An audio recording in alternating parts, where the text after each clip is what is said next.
Mr. Speaker. Honourable Member, any further supplementary?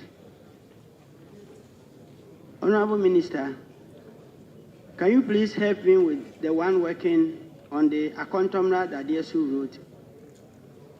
Akontomra Dadiesu Road. Honourable Minister.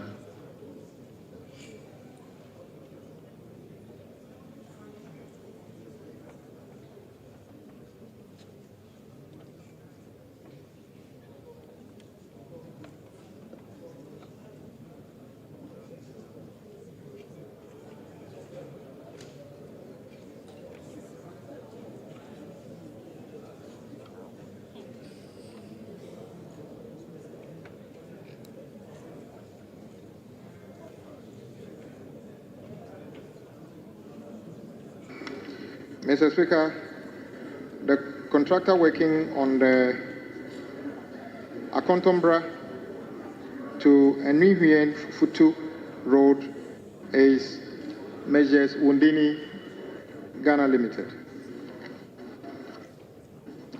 Yes, Honourable Member. Any other supplementary? Speaker, I will consult the Minister after here. I was specifically on Akontomra Dadiesu Road, but I will consult him right after here. Thank you very much. So, Honourable Member, my question to you is, do you have any further supplementary? No, yes, no? I don't have any supplementary. Thank you very much. Honourable Members, let's move to question number 116. Yes, Majority Leader.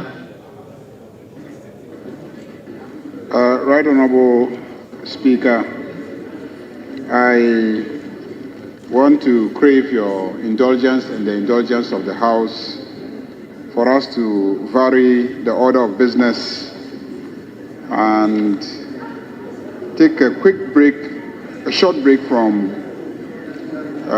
question time, and allow the Minister for Communication and Digitalization to come and then make an urgent statement on government policy and address some very, very pertinent matter, after which we will continue with question time.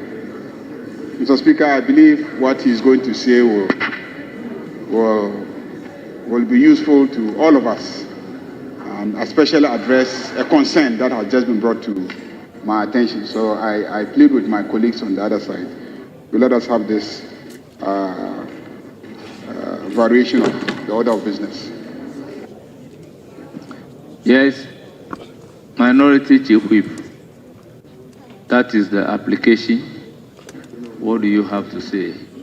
Speaker,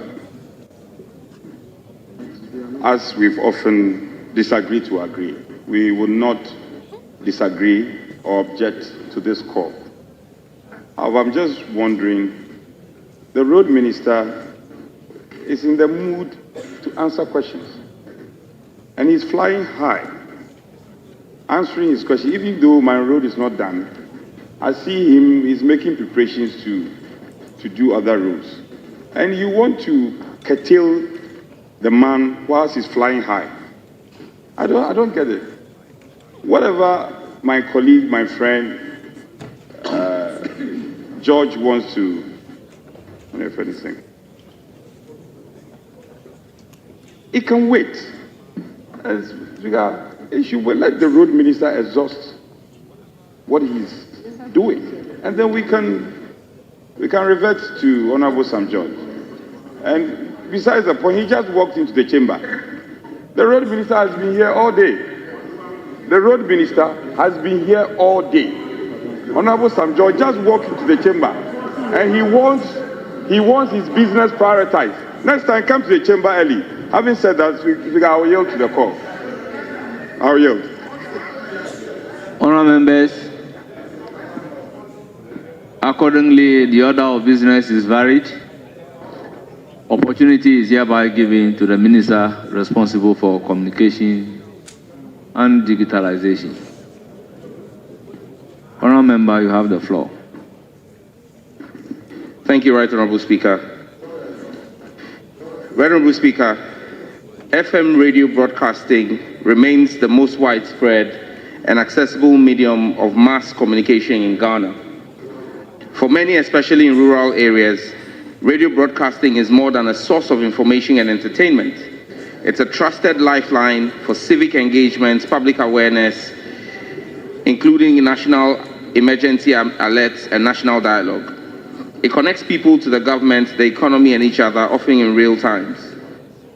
Mr. Speaker, under Ghanaian law, any entity seeking to establish and operate an FM radio station must first obtain a frequency authorization from the National Communications Authority, the NCA. Per Regulation 54 of the Electronic Communications Regulation 2011 LI 1991, the authorized entity is required to construct and operationalize the station within 2 years of receiving the authorization. Before any station is permitted to go live, the station must invite the NCA to inspect the construction and installation of the station to certify that the station conforms to the standards established by the NCA for radio broadcasting in Ghana. It is upon the grant of the test transmission authorization or a certificate of compliance that the station can commence operation. This process, Mr. Speaker, is not optional. It is the legal foundation for ensuring that our national spectrum is used responsibly, professionally, and in the public interest. Mr. Speaker, the term of an FM radio broadcasting authorization is 5 years. Under Regulation 56 of the ECR 2011, a renewal application must be submitted to the NCA at least 3 months, 90 days before the expiration of the existing authorization. Failure to comply with this 90-day prior timeline results in the application or any new application being treated as a new application before the NCA. In fact, the Electronic Communications Tribunal, chaired by Justice Dateba, affirmed this position in the case of the Ghana Independent Broadcasters Association versus the NCA Appeal Number ECT/APP/002/2017. Mr. Speaker, on 12 February 2025, shortly after I assumed office as the Minister for Communication, Digital Technology and Innovation, I issued a directive to the NCA to produce a complete listing of frequency authorizations granted or renewed within the preceding 60 days. The objective of the audit was to produce an accurate and up-to-date inventory of all assigned, unassigned, and unauthorized frequency holdings in Ghana. It sought to identify cases of spectrum hoarding, detect underutilized frequency bands, and strengthen enforcement action against entities operating outside the law.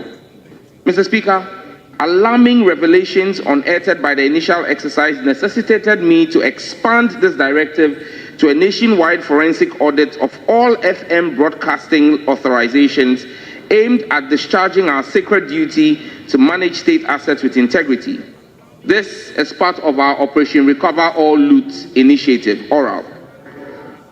Mr. Speaker, the NCA's audit showed several cases of non-compliance with the regulation and conditions of broadcasting authorization. The preliminary audit revealed over 600 active radio stations with frequencies, many of which were inactive, expired, or improperly renewed. Mr. Speaker, as of this morning, the NCA has commenced phase 2 of our regulatory enforcement following the broadcasting regulation frequency audit.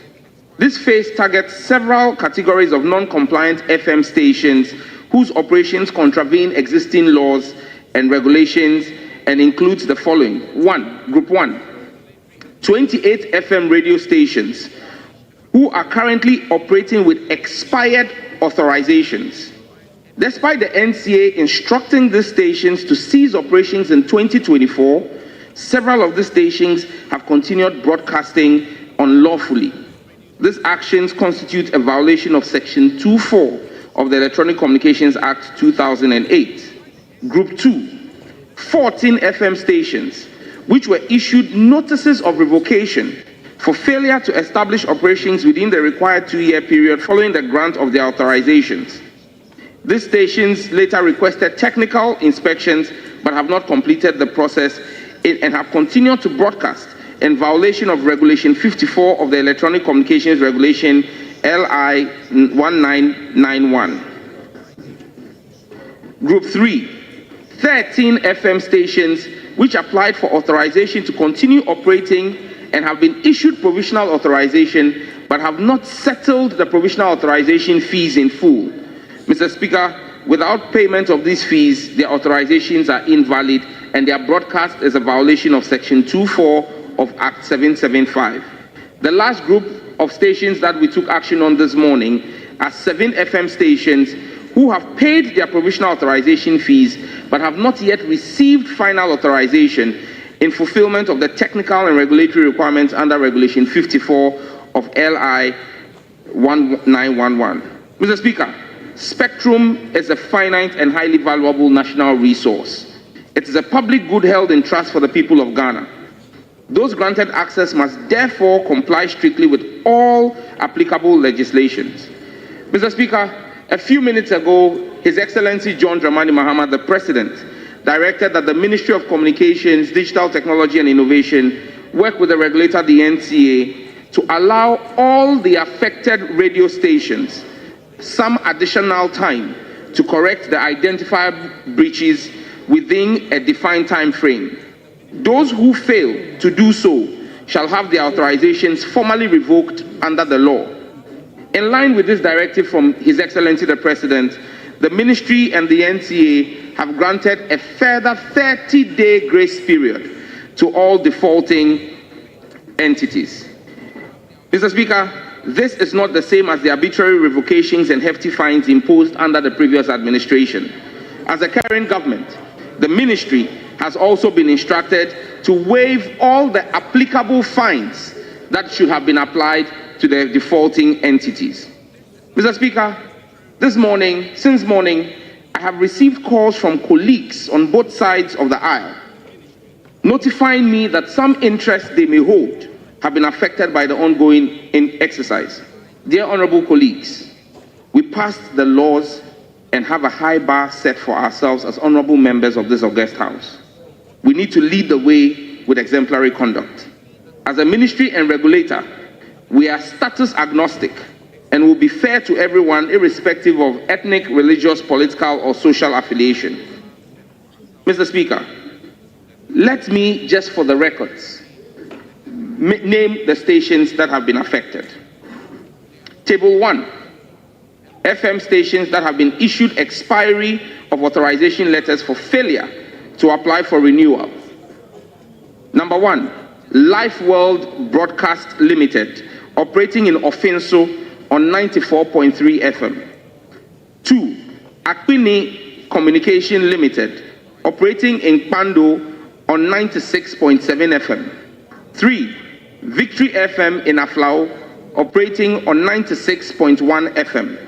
4, Oracle Multimedia, operating in Nadoli on 88.5 FM. 5, Jewel Group Limited in Duayao, Kwanta, operating on 102.7.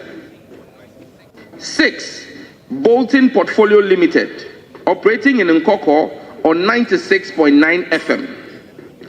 7, the Ghana Institute of Journalism, operating in Accra on 97.7 FM.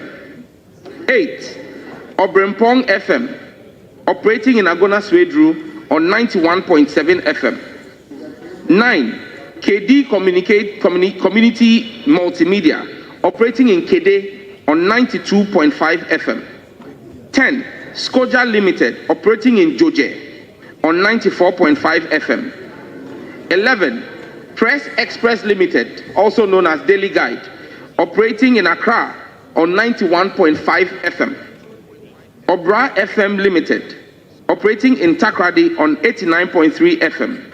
Unity Broadcasting Limited, operating in Impoho, 88.7 FM. Jimas FM Limited, operating in Yeji, 102.3 FM. Kantanka Media Limited, operating in Cape Coast, 92.1 FM. Bewa Radio, operating in Yendi, 106.5 FM. Unique Gateway Communication Limited, operating in Nkoko, 105.7 FM. Ken International Company Limited, operating in Achim Swedru, 89.1 FM. Dreams Ghana Media, operating in New Abrim, 104.9 FM. Velvet Beam Foundation, operating in Asankrigwa, 92.9 FM. Magic Group Company, operating in Salaga, 101.9 FM. Don Plus Multimedia, operating in Ho, 105.9 FM. Testlight Company Limited, operating in Wa, 96.7 FM.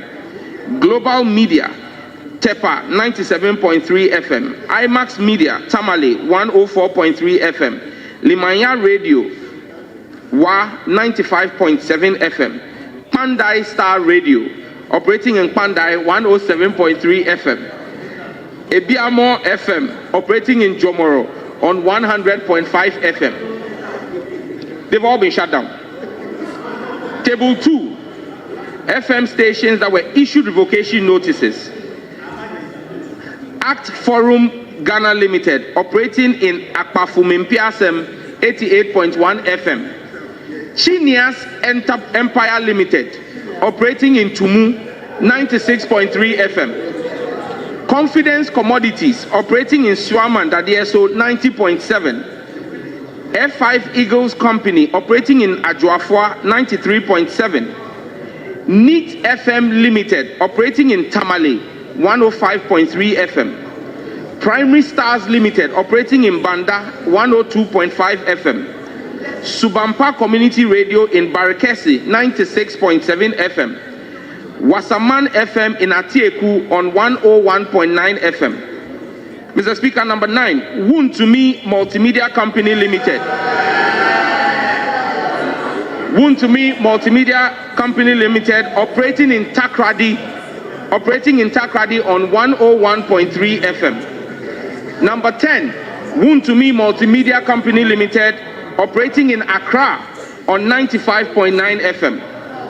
Jimbali Community Association in Jimbali, 95.9.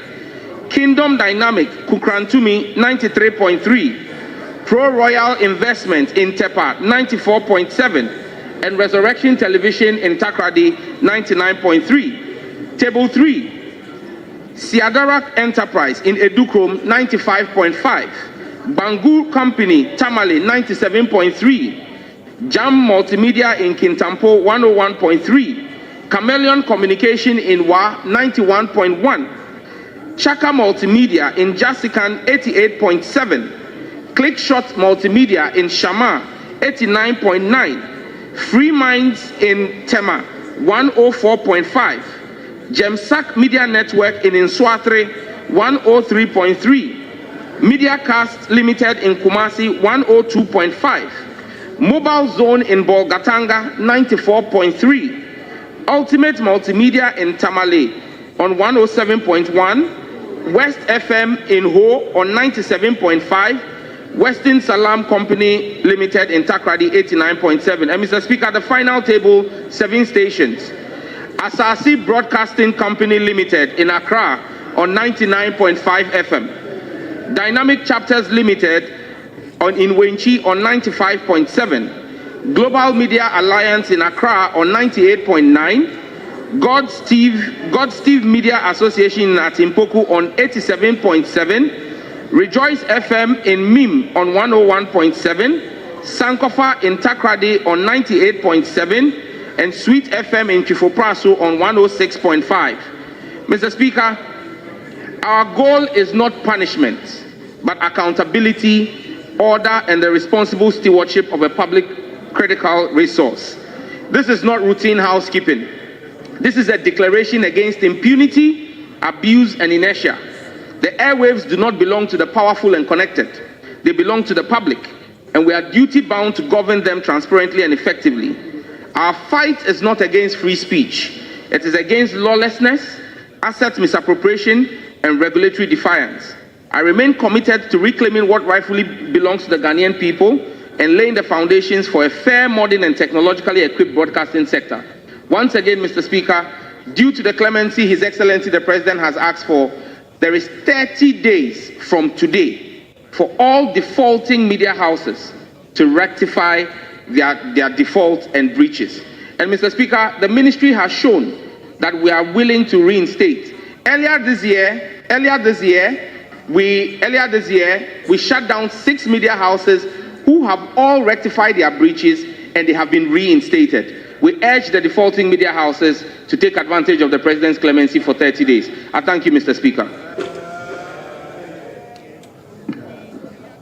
Honorable members, that is the statement from the Honorable Minister for Communication and Digitalization. It is now,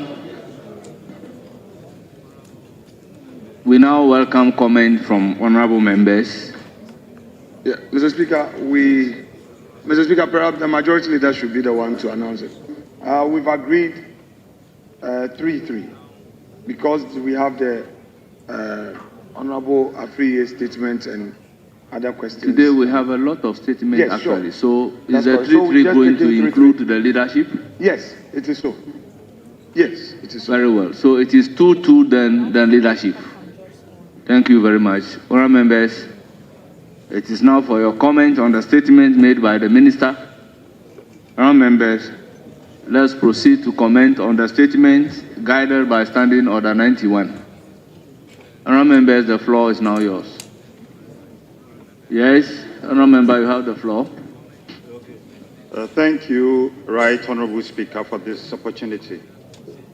It's true that the media is the fourth estate of the realm. And then within our democratic dispensation, Mr. Speaker, we know the role the media has played and continues to play in entrenching multi-party democracy, in entrenching democracy in our country. Mr. Speaker, if I listen to the minister, I get the impression that we are about to monetize free speech in Ghana. Mr. Speaker, in our communities, Mr. Speaker, in our communities, we all represent constituencies as we sit here. And we know the roles these community stations play. So even if you talk about commercial radio stations and TV stations, I wouldn't bother too much. But what about the community radio stations? You've listed about 62 radio stations and radio and TV stations. Most of them are community radio stations. If you stop them from broadcasting, how do we communicate to our communities in Ghana? Mr. Speaker, the 1992 Constitution did introduce freedom of speech and then expression, including that of the media. This minister, this honorable minister, when he was at the opposite side, was the #1 person who went all over the place complaining about the decisions that were taken against some of these same radio stations and TV stations that flouted the law. Now what has changed? Mr. Speaker, what has changed? If you plan to give these radio stations clemency, as is rightly said, then why do you go ahead to issue a statement saying that you are banning these radio stations, then within 3 minutes, you do a 360 to say that you are now giving them clemency and that you're giving them a grace period? Mr. Speaker, these are settings. We think that the decision is arbitrary.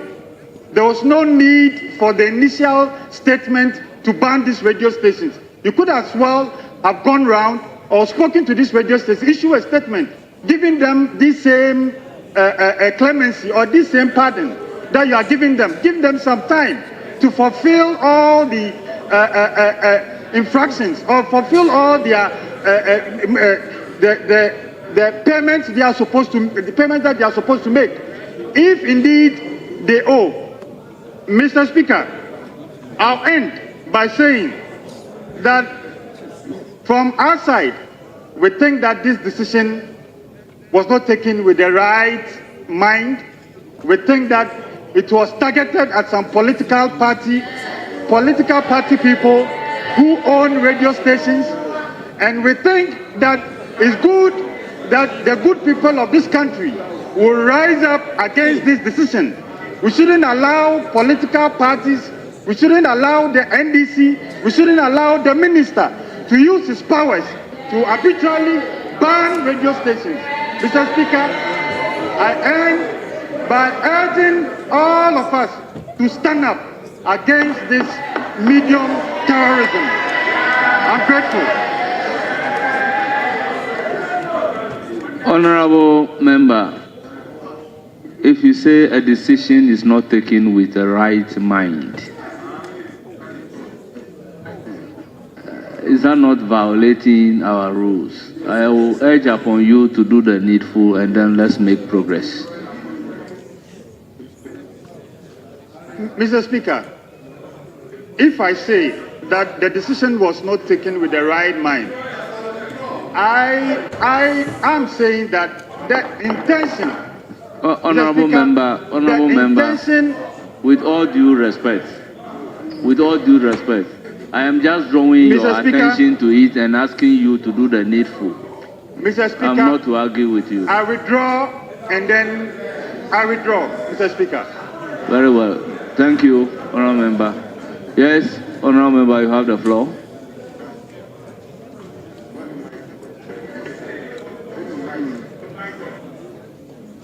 Thank you, Mr. Speaker.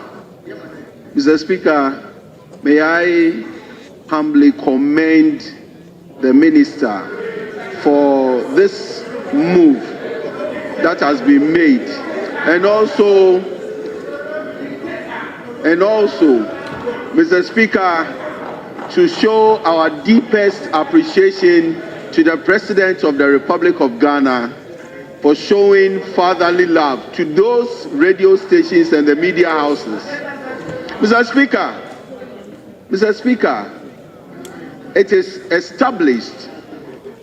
established that in every society where law does not reign, we are put in the state of anarchy. We are put in the Hobbesian state where life is nasty, where life is short, and where life is brutish.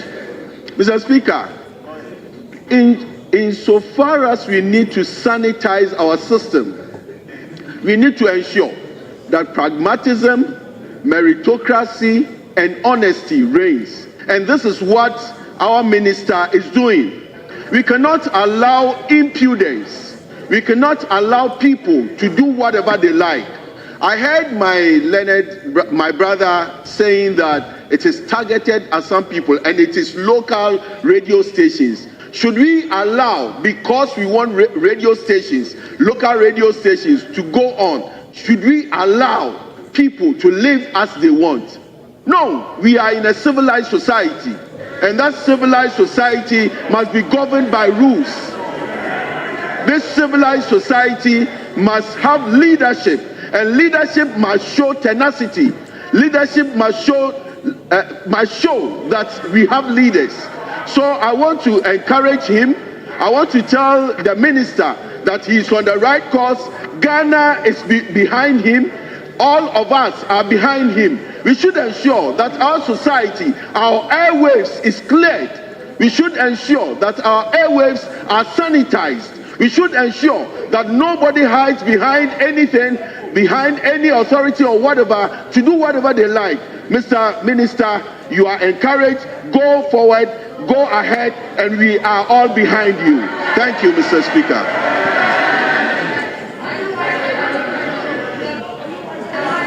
Yes, Honorable Matthew Yindam. What is your problem? Who is a victim?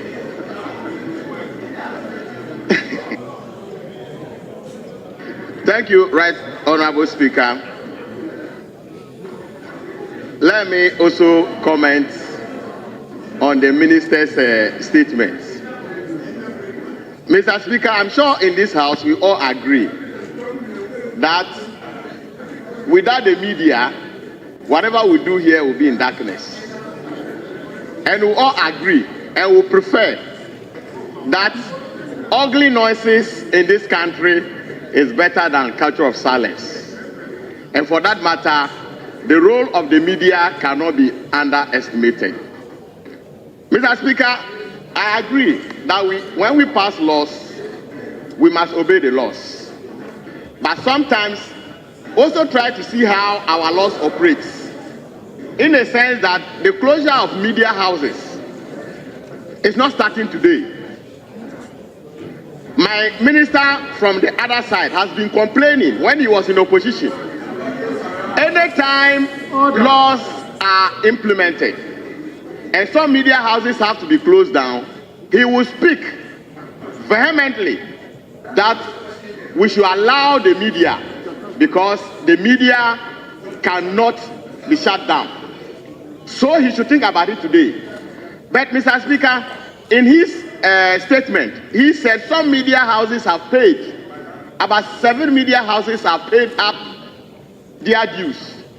So I don't see why somebody will pay his dues and the authority mandated not doing their work, and you put them as part of the group that you want to sanction. Why will you do that? Tell me why.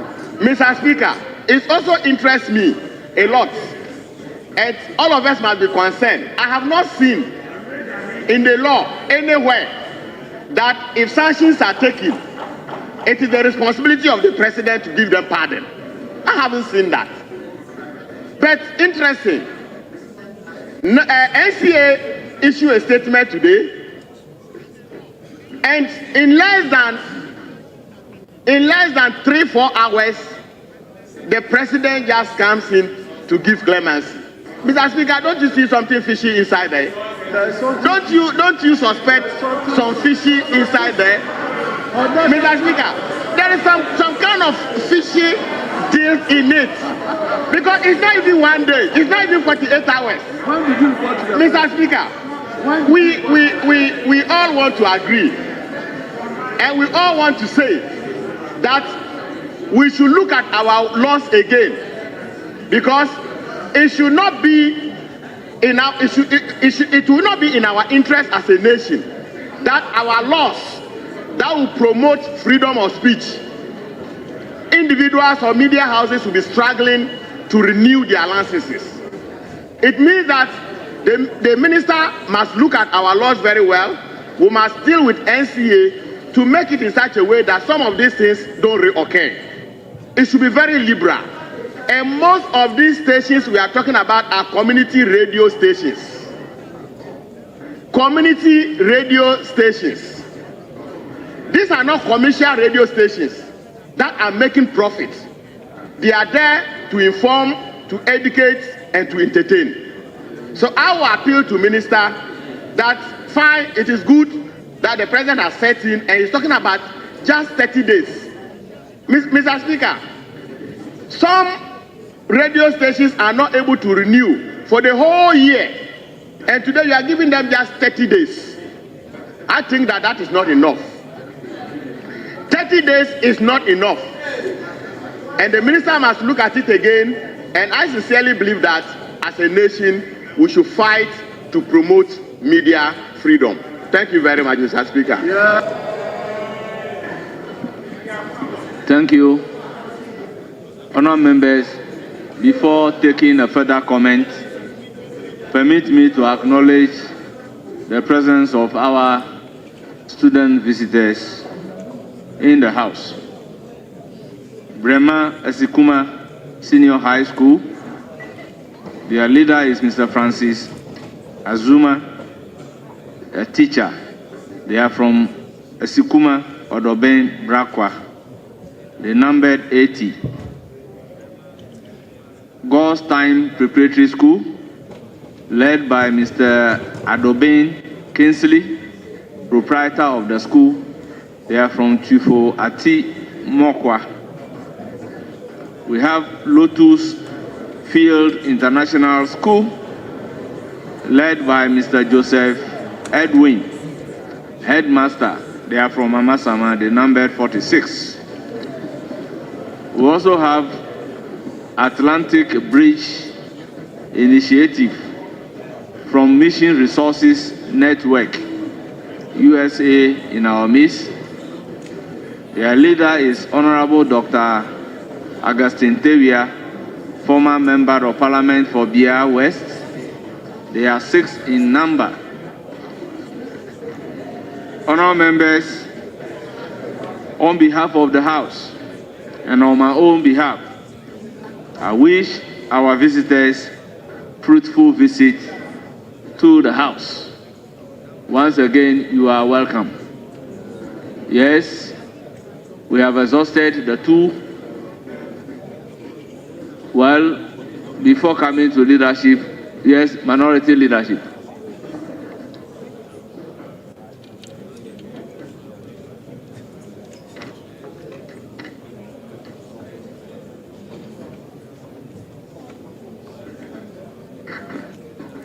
Mr. Speaker,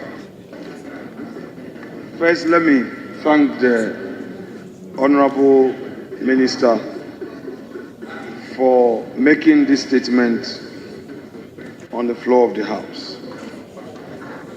Mr. Speaker, I paid attention to the statement by the Minister. I heard him talk about regulation.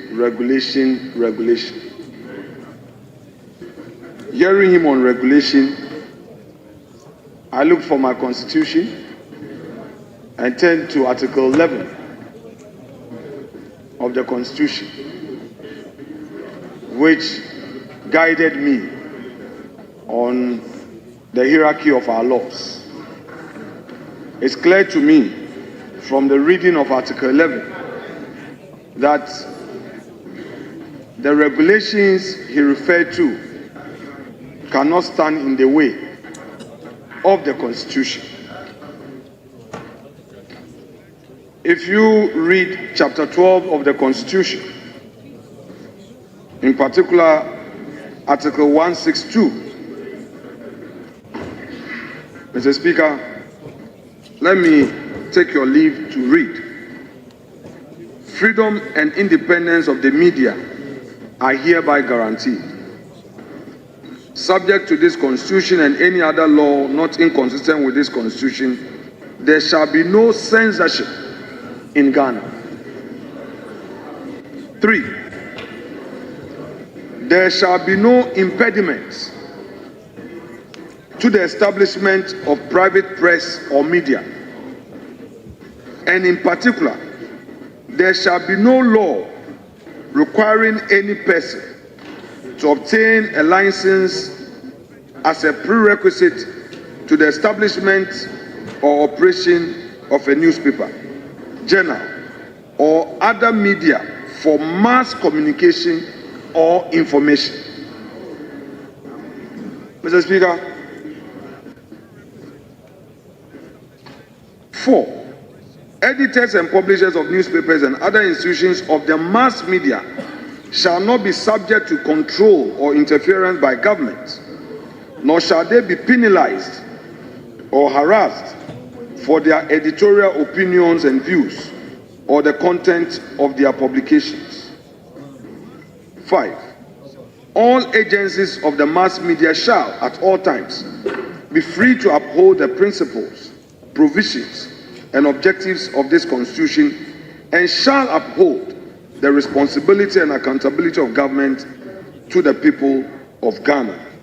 Mr. Speaker, lastly, on 162, that's 1626, any medium for the dissemination of information to the public which publishes a statement about or against any person shall be obliged to publish a rejoinder, or a rejoinder, if any, from the person in respect of whom the publication was made. So, Mr. Speaker, the Constitution provides a comprehensive guide on the operations of the media space in Ghana. let me rely on the views expressed by the Honorable Sam George, MP for Ningo Pampram, in the 8th Parliament. Mr. Speaker, he spoke strongly against ministerial action in respect of such defaults. He was against any form of penalty. And Mr. Speaker, in his argument, he relied heavily on the Constitution. Mr. Speaker, I adopt those views as though they were mine, to the extent that the Constitution makes certain broader provisions. And this is not to suggest that I am against the subsidiary laws enacted for the purposes of regulating these media houses as part of the checks and balances that are required or needed in every democracy. Mr. Speaker, democracy must be guided for the good of democracy itself. So I agree. But Mr. Speaker, in a situation where it becomes obvious that in the exercise of such discretion, there's a clear breach of Article 296, as my respected colleague, the former ambassador to South Africa and MP for April just said, the intent must be looked at. And clearly, it comes without doubt that Article 296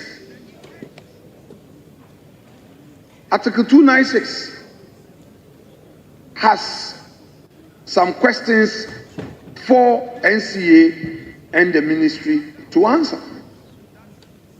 What we are seeing in respect of the statement from the presidency later this afternoon, a supposed clemency.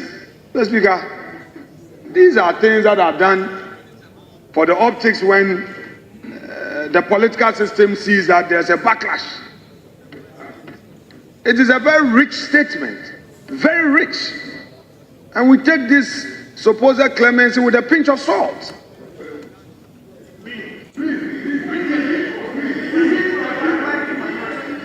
Mr. Speaker, we take this with a pinch of salt.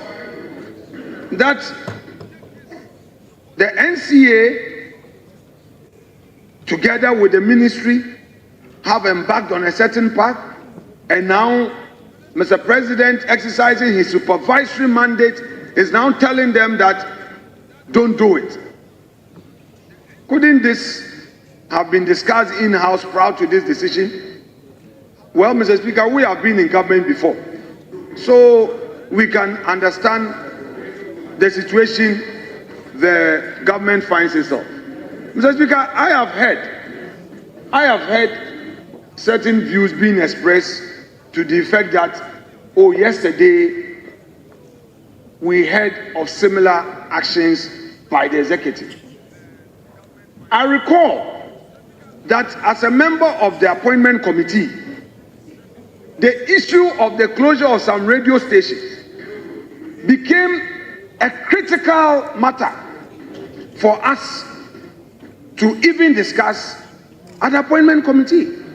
And our friends opposite were very, very firm in their conviction. And I shared those sentiments with them. Granted that something happened yesterday which was not good for our country. Do we have to repeat them? No. Since 1993, no one here can tell me that our democratic journey has been static. It's been very dynamic, it's been fluid. Things are done and improved upon So in this reset regime, we expect better. No, Mr. Speaker, you do not break it and pretend to be fixing it when it's not broken. You broke it. So if you are fixing, then you say we should commend you, we should be happy. Mr. Speaker, Mr. President, clemency is a belated thing. It's because of the public backlash. I would want the NCA and the ministry to be strongly guided by Article 296 of the 1992 Constitution. A regulation cannot overreach and override an express constitutional provision. In the list, the regulation is to guide, but not to impede and stampede the process.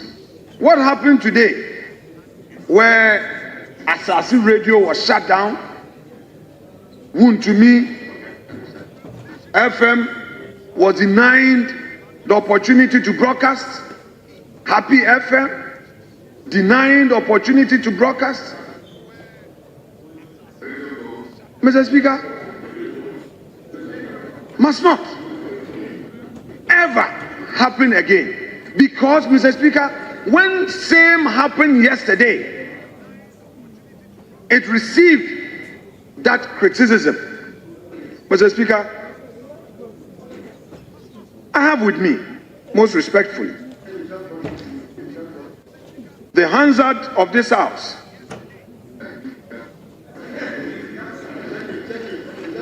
October 19, 2017, column 998. Mr. Speaker, the work of a member of parliament is to make his advocacy and rely on records and rely on facts, rely on a reliable research team. And I cannot be making lame arguments here. Mr. Speaker, Honorable Sam George, at column 998, had this to say: I put it on record that the NCA failed to come before this August House in 2015 to approve their schedule of penalties, and that the schedule of penalties as used by the NCA in imposing this charge did not come before this August House of Parliament. As such, NCA is carrying out and perpetrating an illegality which this House must stop, because we are vested with upholding the 1992 Constitution. And I agree with Mr. Speaker, Mr. Speaker, Mr. Speaker.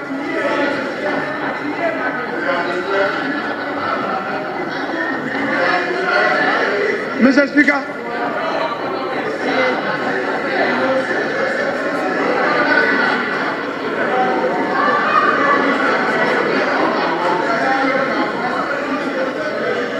Honourable members, order. Mr. Speaker,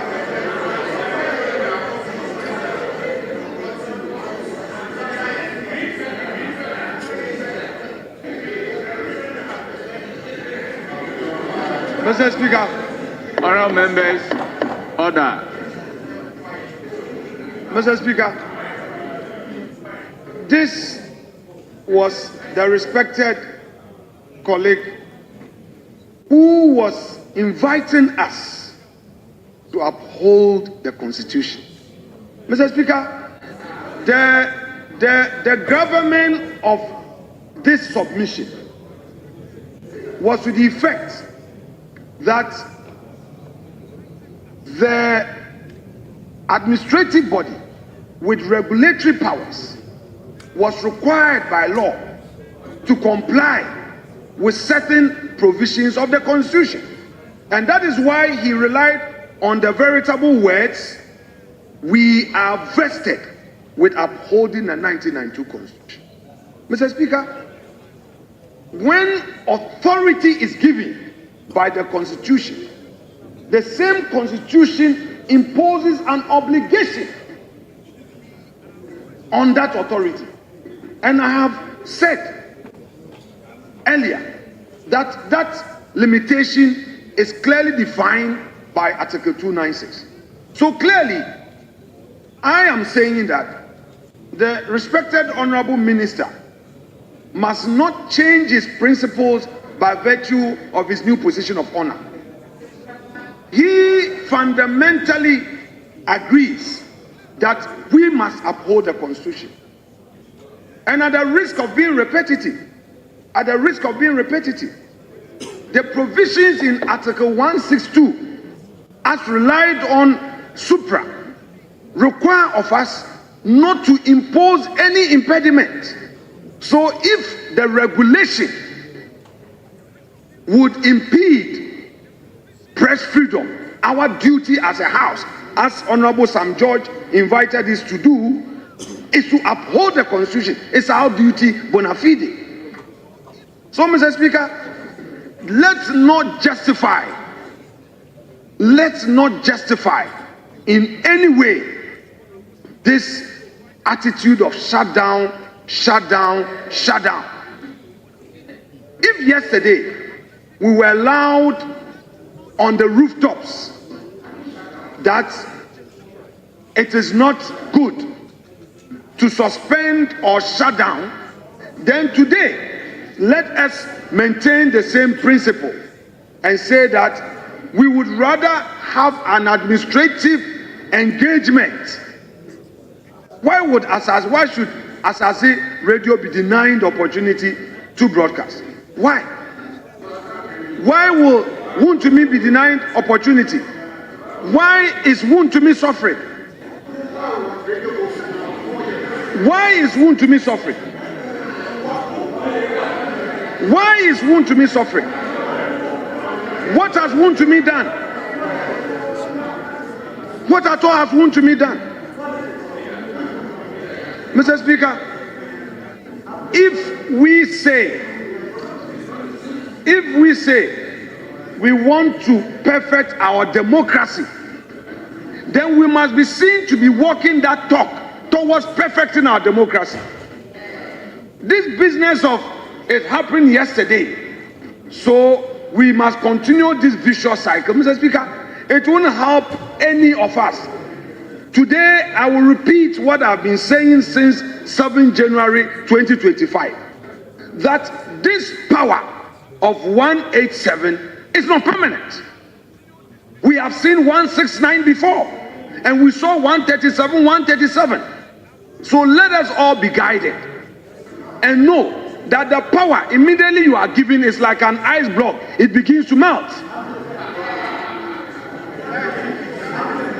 We should be guided so that when the power comes to us, we will remember to put in certain blocks that one day we will use it for equity in times of need.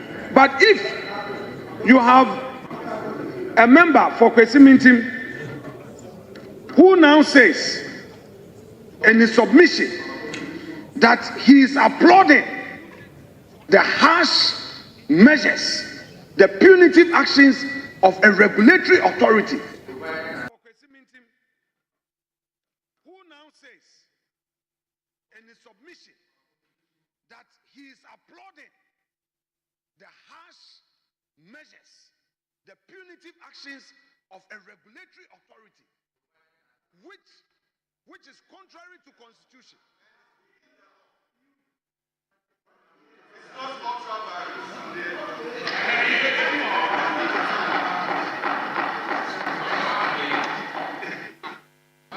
If a lawyer from Kwesimintim and a member of this house argues that he finds no problem with an administrative authority vested with regulatory powers exceeding its mandate, let me, Mr. Speaker, as for Hansard, Honorable Minority it would Leader. always be a great Honorable Minority witness. Leader. So, Mr. Speaker, Please operate within Order 91.4. very well. So, Mr. Speaker, all that we are saying today will be referred to tomorrow. Mr. Speaker, so I would want to encourage Honorable Sector Minister, stay away from the punitive actions, stay away from this excuse of you need to enforce a regulation, especially when in enforcing the regulation, you may be slipping out of the confines of the Constitution. We as the minority here will always move with full force to support all those who will be at the receiving end of any form of injustice. Mr. Speaker, without more, I shall resume my seat and listen to the majority leader to have his take on this matter. Thank you so much. Yes, Majority Leader. Right Honorable Speaker, like I indicated earlier in the day, we have about 30 questions scheduled to be asked of ministers. And the ministers are all here, from the Ministry of Finance, Health, Youth Empowerment, Roads. They're all here to answer questions that we have asked. And so, Mr. Speaker, I won't spend that much time, except to just say that I have cited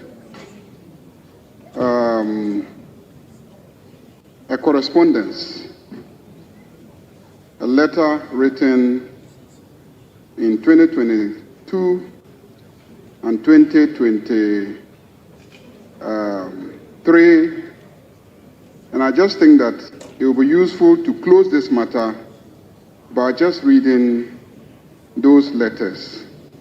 Mr. Speaker, on the 22nd of February 2023, there was a letter addressed to the Managing Director, Wuntumi Multimedia Company Limited, Kumasi. Dear Sir, violation of conditions of authorization. We refer to the inspection conducted at the FM broadcasting premises of Wuntumi Multimedia Company Limited at Kokomlemle, Accra, in the Greater Accra region on 14th of June 2022. The inspection revealed the following lapses in the setup and operations of Wuntumi Multimedia Company Limited. 1. The station's transmission system was located at Accra Newtown instead of Ajangote, or within a 5-kilometer radius from Ajangote, as required by condition 3 of your authorization dated 26 October 2021. This is causing interference to stations using neighboring frequencies. 2. There was no fire certificate from the Ghana National Fire Service. No fire certificate. 3. There was no permit from the Environmental Protection Agency approving the installation of the mast. Wuntumi Multimedia Company Limited is hereby directed to rectify the above anomalies within 90 days from the date of this letter, that is by 21st May 2023, and invite the National Communication Authority for a second inspection. Please be informed that the cost of the second inspection amounts to 2,000 Ghana cedis and shall be borne by the Wuntumi Multimedia Company. Please take note that the issuance of a test transmission authorization for Wuntumi Multimedia Company Limited to commence operating its FM broadcasting station in Accra is pending compliance with the above directives. Yours faithfully, signed, Director General Joe Anochi. That is the first one. I have a second one, signed also by the same Director General Joe Anochi to the same company, the Managing Director, Wontumi Multimedia Company Limited, also on 21st December 2022, also titled Violation of Conditions of Authorization. Same conditions, transmission challenges, no fire certificate, no permit, repeated and signed again by the same Director General, Joe Anochi. Mr. Speaker, you see, when you take a license and the license stipulates conditions, please endeavor to comply with the conditions of the license. It is as simple as that. It is a national asset and the frequency has been allocated to you, subject to payment of certain license fees. Please pay your license fees. I don't think any of us is interested in waking up in the morning, tuning into a radio to hear what is happening before you even step out of your house, only to be told that the radio station has been put off. So we don't want that. But please endeavor to comply with the conditions under which you have been licensed to operate. So that is all that I will say. And also to emphasize that I have looked at the laws under which the minister has issued the suspension directives. Mr. Speaker, there are two laws, basically, and regulations that govern. The National Communication Authority Act 2008. National Communication Authority Act 2008. And the Electronic Communication Act 2008. Mr. Speaker, I want to ask, in 2008, who was in power? In 2008, who was in power? Who was in power? Which political party was in power? Which political party? The NPP. The NPP. The NPP was in power in 2008. And the laws that govern electronic communication and the National Communication Authority, which define the obligations of license owners, were passed by the NPP. So I am surprised that today, the leader of the minority, an MPP leader of the minority, and a lawyer for that matter, will stand in this chamber and say that it is unconstitutional and a violation of the Constitution for laws to be passed governing the management of frequencies. And yet, it was your party and your government in 2008 that enacted those legislation through this parliament. So I think that when you urge others to be consistent, you must also be consistent yourself. So if you say Sam George has to be consistent, I also want you to also be consistent. Be consistent with the position of your party on the management of frequencies. And as for His Excellency the President, I am surprised that you will say that he is being magnanimous because of public backlash. When did the suspensions take place? And when did that public backlash occur that I sitting here haven't heard? When did that public backlash occur? The suspension occurred at what time of the day? At 10 a.m. this morning. And the clemency came at 12, within 2 hours. Who could have exercised such public backlash that His Excellency the President will be magnanimous to the extent that he is being?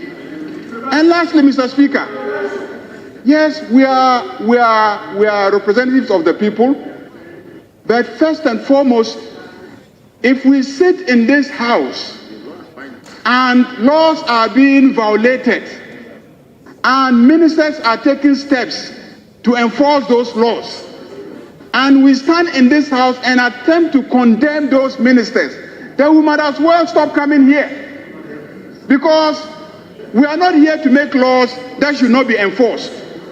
So when ministers are enforcing the laws, we should be the first to be commending them. I remember saying this about this same minister the last time he tried to enforce the law, and some members stood in this house and made statements that seemed to undermine efforts to enforce the law. This is the last thing that should be happening in this country, in this house, that we have enacted a law and the minister is enforcing the law, and we will stand in this chamber and try to take the minister on for enforcing the law. Please, let's stop it. Otherwise, there's no use being in this house. Mr. Speaker, on those very few words, I think that I commend the minister. We thank the president for his decision to direct the minister to suspend his actions. But the minister has given a timeline, and I think that all of us should be urging the media stations, the radio stations, the media houses to try and comply with the law. When it is genuinely difficult to comply with the law, I'm sure the minister will know. When you actually make an effort, the minister will know. And the minister will not arbitrarily just shut down or suspend a radio station when there is clear evidence that the radio station is making effort to comply with the law. So, Mr. Speaker, on that note, we thank the minister for coming to make such an important, urgent statement on a matter of government policy. And I think that we can continue with the next stage in the business of the House. Yes, Honorable Minority Leader. Mr. Speaker, in the spirit of cooperation, as we obliged our respected leader, I want to plead with you that since Majority Leader is done, if we can take the statement by Honorable Ayo. However, just a second. However, I've received communication through the table office, the pleasure of the chair, so I will yield to that. Thank you. Yes, Honorable Minister for Communication. Please be brief. Yes, I just want to say thank you to the House for the comments. We are guided by the clemency His Excellency has asked us to embark on. But, Mr. Speaker, I'm grateful to the Majority Leader as well for reading the letter. Mr. Speaker, the NC and the Ministry were only enforcing letters and directives that were given in 2022 and 2023. We have written several letters. And so the President, as a good, caring father, and I can appreciate the difficulty in appreciating a good and caring father. If you don't have a good and caring father, you can't appreciate a good and caring father. But because Father's Day is coming on Sunday, President Mahama, as a good father, has directed a 30 days clemency. I would urge all media houses that are affected to take advantage of this Father's Day gift from His Excellency the President and remedy their breaches. Mr. Speaker, they should do their needful. But just so that this house is a house of records, Mr. Speaker, the Minority Leader asks questions, why do you take Asase off? I think you should go and read the Facebook page of Mr. Gabriel Tredakun, who admits that the general manager of Asase FM has told him that they failed to do their renewal, which was due in October, and they only did it in December. Mr. Speaker, the law is the law. The law is the law. I thank you. Honorable members, let's make progress. Honorable members, let's move to question number 116, standing in the name of Francis Xavier Kojo Sosu, Member of Parliament for Madina. Honorable member, you have the floor.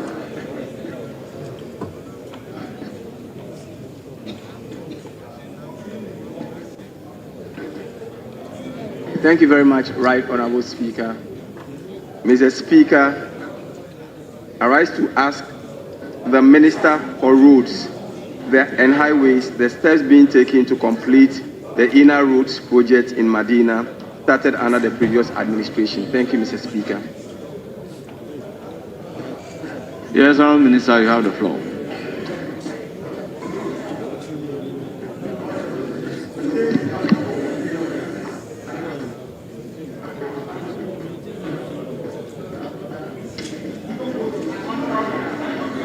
Mr. Speaker, thank you for the opportunity. The La Quantanan Medina municipality is one of the 29 assemblies in the Greater Accra region. Current program, the Department of Urban Road awarded 19 maintenance projects within the La Quantanan Medina municipality. The projects are located within the suburbs of Abokobi, Teiman, Powerland, Oyarifa, Ghana Flag, Special Ice, Gravel Pit, High Tension, Medina Pantang, La Quantanan, Chief Palace, Medina Estate, Tatana, Nkwantanam, Melcom, Commandos, SDA, Ablo, Oyarifa, Police Quarters, and Pantang Village. 2 of these projects have been substantially completed. 3 are ongoing and the contractors are on site. 14 have stalled, out of which 8 have been recommended for termination. The Department of Urban Road is engaging the remaining contractors to return to site to complete outstanding works. Honourable Member, any supplementary question? No, Mr. Speaker, only to commend the Minister for this very important information, especially the fact that efforts are being made to complete these outstanding roads. Thank you very much, Mr. Speaker. Thank you very much. We then move to question numbered 122, standing in the name of Honourable Frederick Addy, Member of Parliament for Suaman. Thank you, Mr. Speaker. Mr. Speaker, may I please seek your leave on corrections being made here. They wrote Joabo instead of Joaboso. So I just want the correction to be made before I start with my question. They wrote Joabo instead of Joaboso to the DSO road. Go ahead with your question. Okay. I rise to ask the Minister for Roads and Highways what immediate steps the Ministry is taking to rehabilitate the following deplorable roads in the Suaman constituency. The Dwabosu to Dadesu Road, Akontomra to Dadesu Road, Suaboy Adeepena Road, Antukrom and Kwasu to Dadesu Road. Given the severe challenges they pose to transportation and economic activities in the area. Yes, Honourable Minister, you have the floor.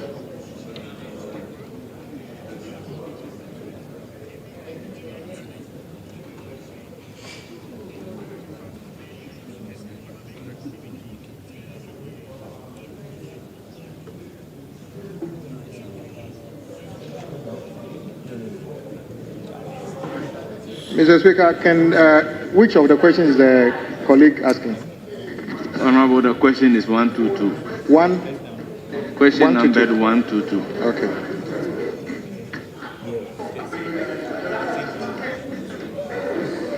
Mr. Speaker, I thank you for the opportunity.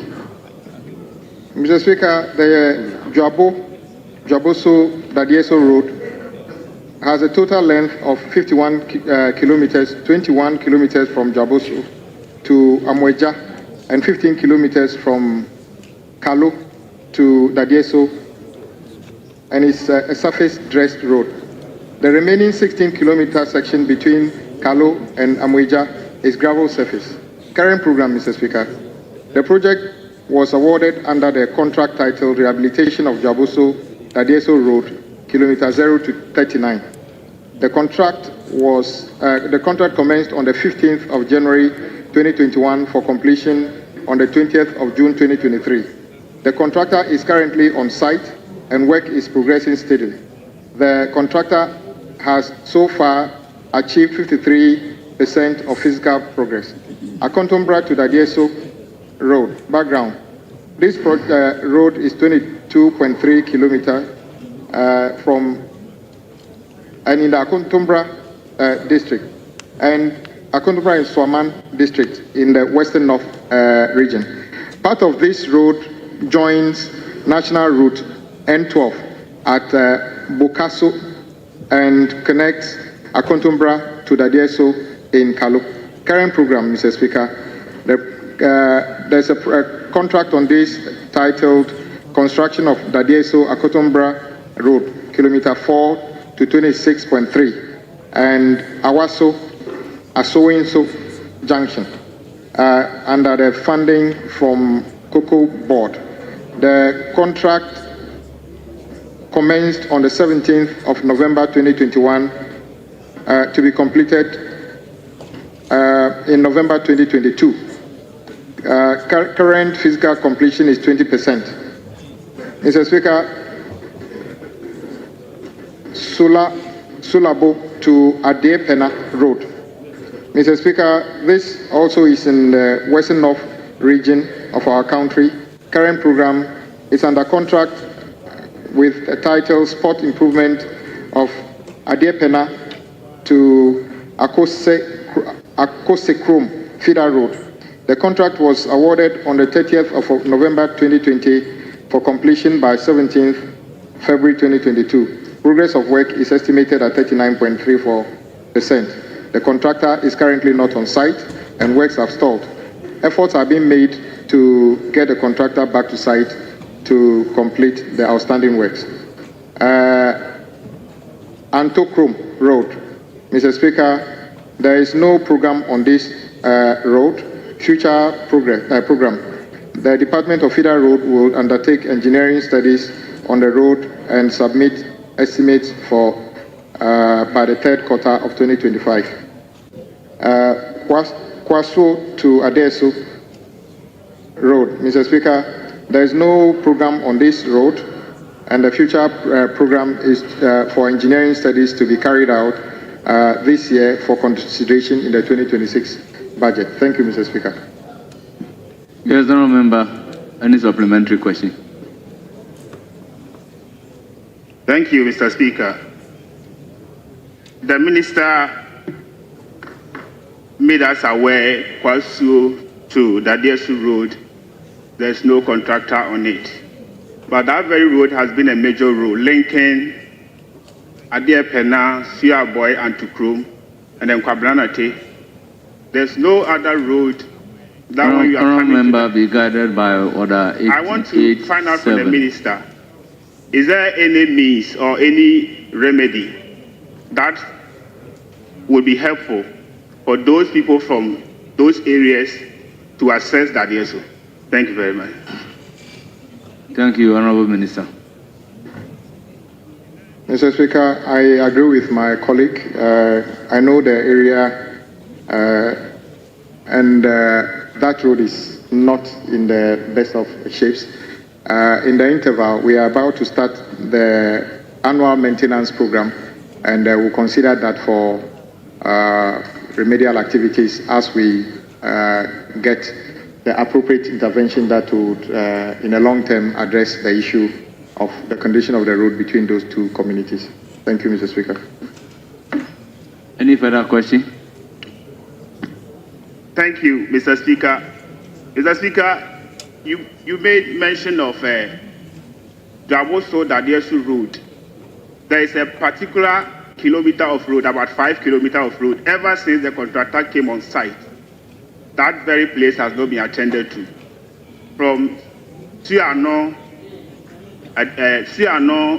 to Kalu, the contractor has not attended to that place. Honourable member, why are you not taking a guide? Okay. You are not supposed to address the House. You are supposed to question. Okay. So please, kindly ask your question. Mr. Speaker, may I know if that part was part of the contract issued to the contractor? Thank you, Mr. Speaker. Yes, honourable member. Mr. Speaker, in my answer, I suggested that Dwaboso to Dadieso, the one under contract is from kilometer 0 to 39. So I'm not sure whether the 5 kilometers you talked about is within this or outside of this section.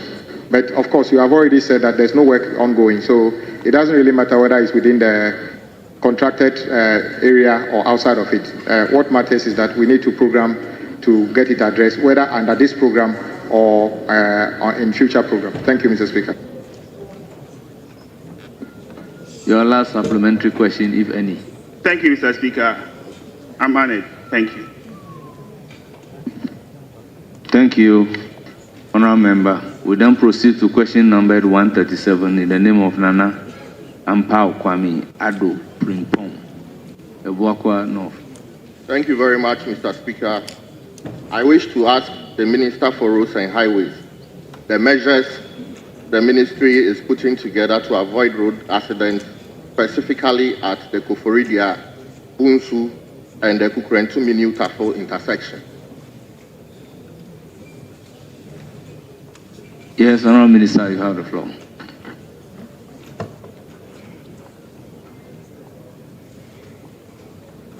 Mr. Speaker, the Koforidia, Bunso, and Kukurantumi Tafo roads are vital transportation links in the eastern region. Current program.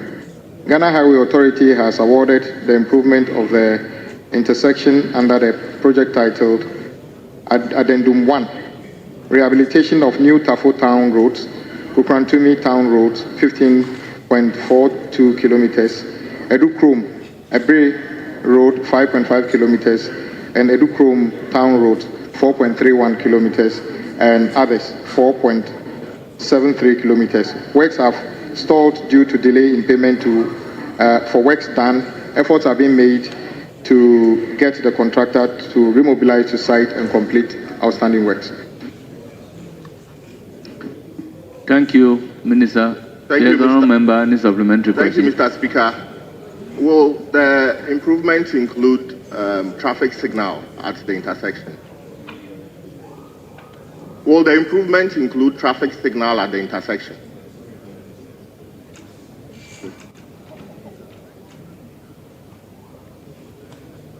Mr. Speaker, I do not have the full scope of works in front of me currently, but I'm sure the agencies would have carried out some work before putting it together. So if we don't have traffic signaling as part of it, we shall make sure that is added to the scope. Thank you, Mr. Speaker. Thank you.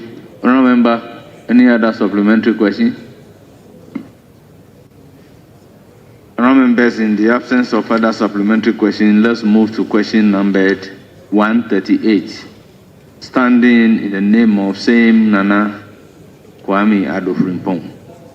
Thank you very much once again, Mr. Speaker.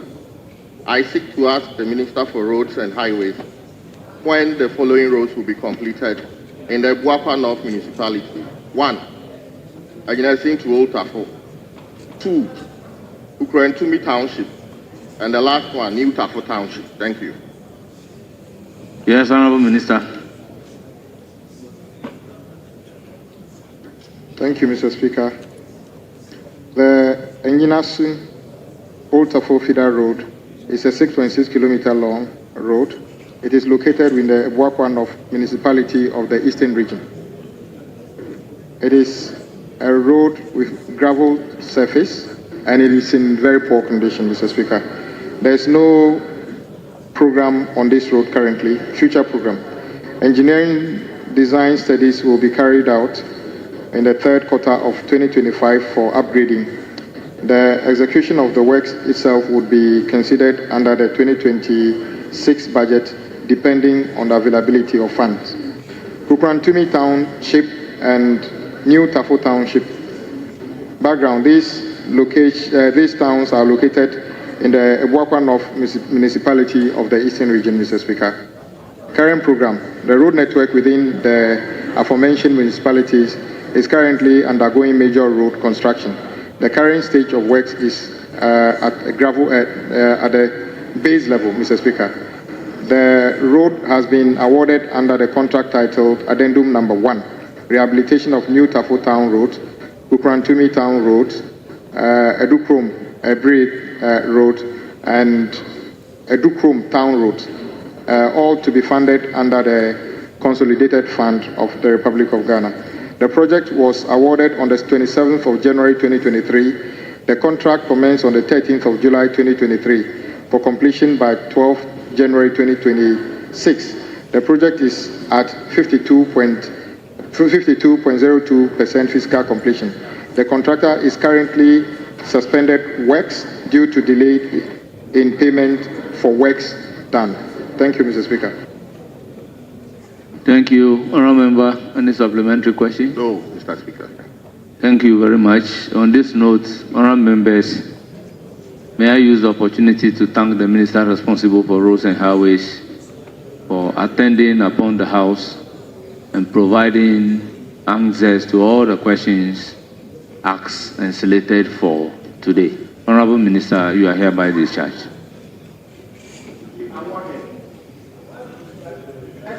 Yes, any indication? Speaker, we have the Minister for Youth Development, Health, Minister for Government, responsible for government communications, as well as finance. All have their questions lined up. Very well. Honourable members, it appears all the ministers selected to respond to questions for today are all in the House. Now let me hear Minority Leader. Mr. Speaker, I would always want to go by a gentleman's agreement.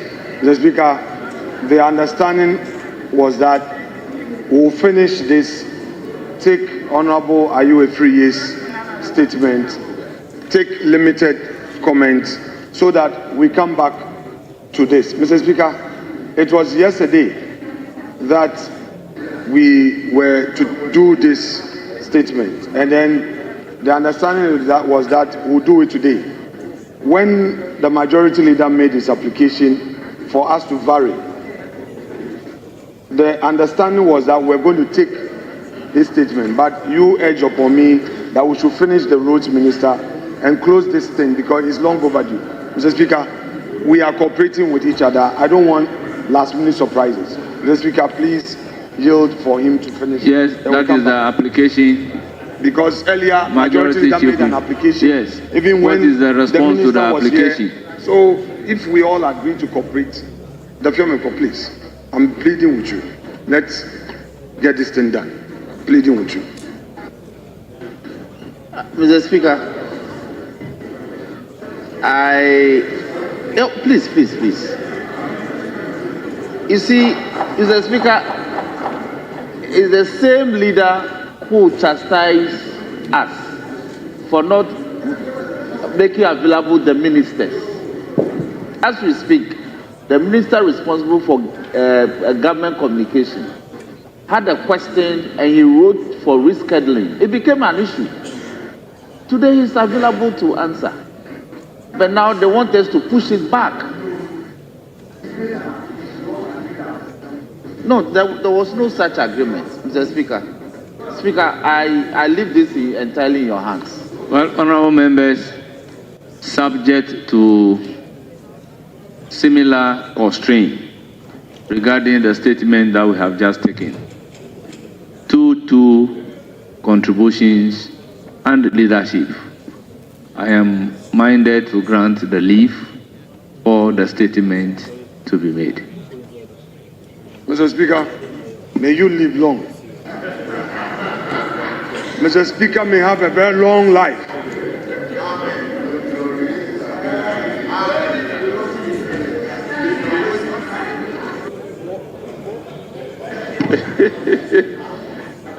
Yes. I'm here. It's in your interest. Right? Yes, Right Honorable Speaker. I rise to make this joint statement on the floor. And the joint statement to read by me is made on behalf of myself and Jerry Ahmed Shaibu on the Registered Nurses and Midwifery Association's industrial strike action. Mr. Speaker, we rise to make this statement on an issue of immediate and far-reaching concern to our country. The ongoing nationwide strike action declared by the Ghana Registered Nurses and Midwifery Association, which has severely disrupted the provision of healthcare services and posing a growing public health emergency in the country. Mr. Speaker, on Monday, the 2nd of June 2025, members of the GRNMA officially began withdrawing their services across the country. This industrial action, which initially commenced with a phased reduction in services, has now escalated into a full-blown nationwide strike involving over 128,000 nurses and midwives in public services. It follows a series of failed engagements between the leadership of GRNMA and key government stakeholders, particularly the Ministry of Finance, Fair Wages and Salaries Commission. According to the association, the strike was necessitated by the government's failure to implement key provisions of the 2024 collective agreement, which was expected to address long-standing concerns related to salaries, allowances, working conditions, and other benefits for its members. The GRNMA has cited repeated delays, broken promises, and general failure to act in good faith as critical breaches of trust that violate both the spirit and the letter of the Labour Act. Mr. Speaker, the situation has since moved swiftly through legal and administrative channels. On June 4th, the National Labour Commission declared the strike illegal under Sections 159 of the Labour Act and filed for an interlocutory injunction. The High Court, acting on the Commission's request, issued a directive restraining the GRNMA from continuing with the industrial action. The court also mandated a compulsory arbitration process to resume negotiations and resolve the dispute within a specified timeline. Yet, as of today, the GRNMA maintains that it has not been formally served with a court order and thus continues to withhold services. The legal technicality, whether valid or not, has left many of our public health institutions under intense strain with potentially life-threatening consequences for Ghanaians. Mr. Speaker, the effects of the strike have been deeply felt across the country at leading referral hospitals like Kolebu, Konfanoche, Tamale Teaching Hospital, and Accra Rich Hospital. Patients have been stranded in emergency units, outpatient departments have been shut down, and doctors have been overwhelmed by unmanageable caseloads. Some facilities have had to scale down operations significantly, and in some districts, health centers have completely shut their doors to the public. Vulnerable patients, including pregnant women, children, and the elderly have been left without care. Even more worrying, Mr. Speaker, are reports of tension and near confrontations between striking junior nurses and senior colleagues who have attempted to offer critical services. At Kolebu, for instance, management had to intervene when a dispute arose in the emergency ward. This level of breakdown in order within our healthcare institutions cannot be allowed to fester. Mr. Speaker, the GRNMA continues to insist that it is simply defending the dignity and rights of its members. The strike has ignited controversy within the nursing profession itself. 4 major professional bodies, namely the Union of Professional Nurses and Midwives, the Ghana Registered Midwives Association, the Professional Association of Psychiatric Nurses, and the National Association of Registered Midwives have dissociated themselves from the strike. They argue that the action is premature and unilateral and have called on their members to remain at post while negotiations continue. This fracture within the professional community further complicates the situation, creating confusion on the ground and weakening the unity needed to advance a coordinated and sustainable solution. Nonetheless, the concerns raised by the GRNMA cannot and must not be dismissed. They reflect a broader pattern of systemic neglect and delayed commitment to the welfare of essential public sector workers, particularly in the health sector. Mr. Speaker, we must acknowledge a hard truth. This is not the first time nurses and midwives have resorted to industrial actions. And unless structural reforms are undertaken, it will not be the last. The repeated failure to fulfill signed agreements, the protracted delays in salary adjustments, and the lack of transparency in negotiation are breeding mistrust and demoralizing across our health sector. Nurses and midwives are frontline caregivers who sustain our primary and emergency care and deserves better and urgent attention by all state institutions. Mr. Speaker, we cannot call them heroes during pandemics and crisis times, only to abandon their welfare in times of calm. We must institutionalize a framework that ensures a timely and transparent implementation of collective agreements, with predictable arbitration mechanisms that prevent escalation of grievances into national crisis.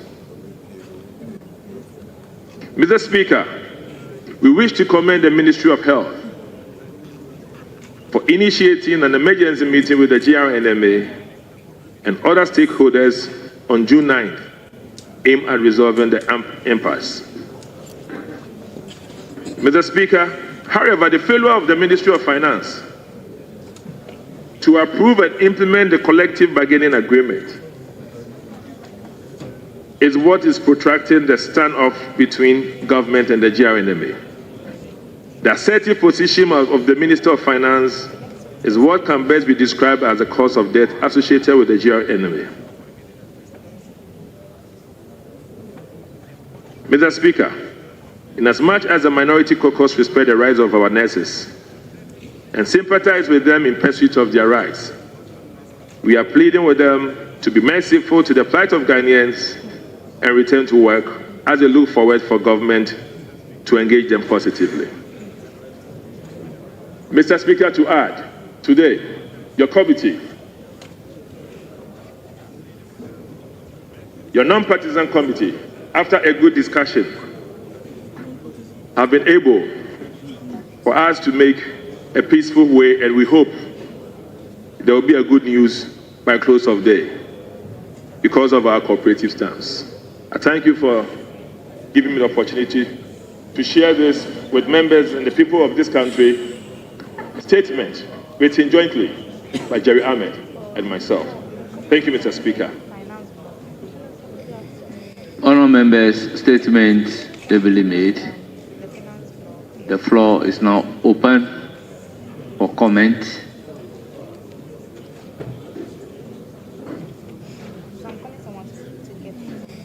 So, Honourable Dr. Mark Curtis Nawani, Chairman for Health Committee. You have the floor. Thank you very much, Right Honorable Speaker, for the opportunity. First and foremost, I want to thank the whole House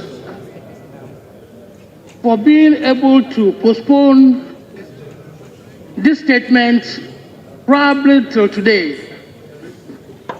And that's because today we held a meeting, and I don't know whether if this statement had come earlier, the comments could have derailed today's discussions. So I want to thank the House for that.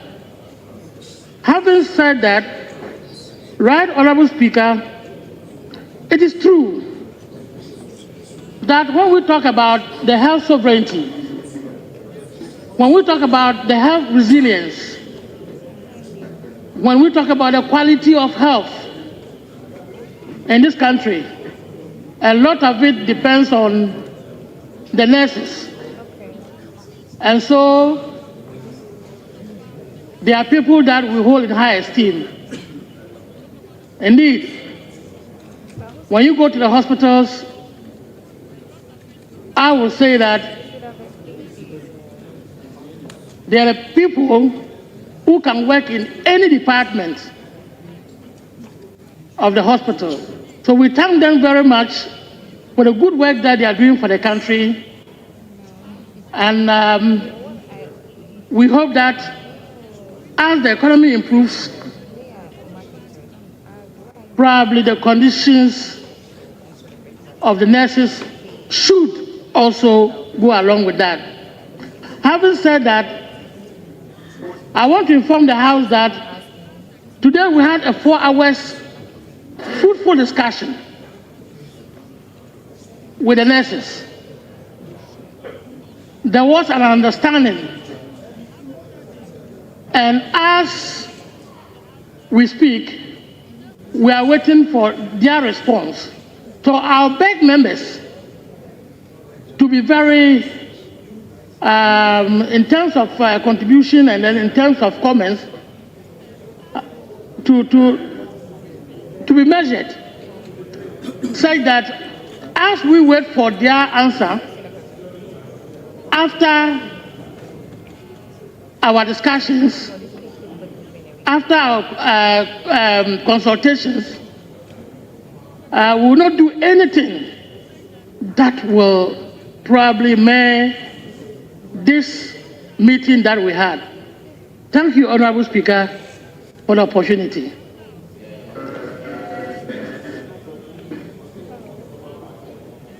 Yes. Honorable Jerry Shaib, it's a joint statement, it's your statement. So, do you comment on your own statement? So, Honorable Member. Yes, Honorable Samiauku.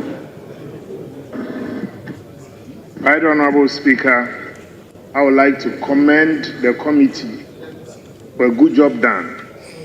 Mr. Speaker, in the last few days, we've witnessed the suffering of our people across the health centers.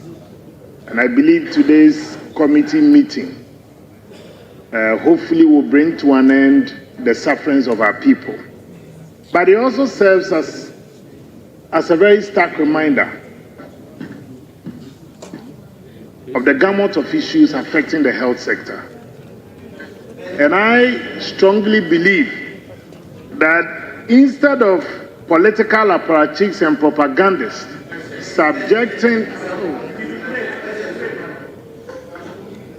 subjecting these nurses to abuse, insult, and unfair and foul language, I think that the health ministry must also take steps to ensure that the issues raised by these nurses and those in the health sector are also not repeated.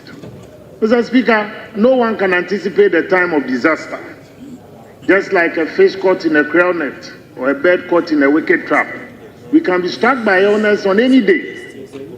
And I want to believe that if there's one sector that we must also take seriously, it is the health sector.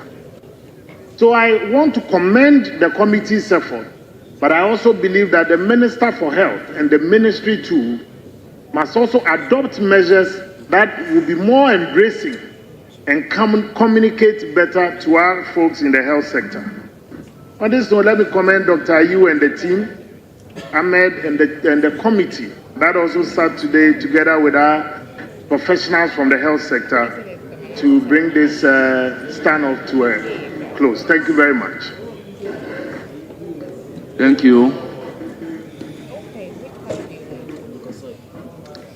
Yes, honorable member, you have the floor.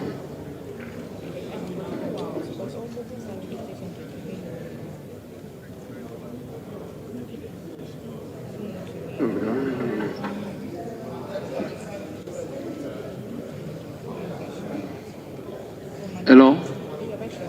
Yes, the understanding with the previous statement was 2-2 including, 2-2 minus the leadership. So it means that 3 contributors. Yes?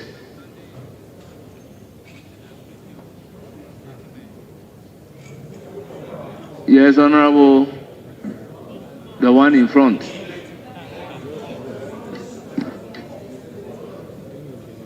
Thank you very much, Mr. Speaker.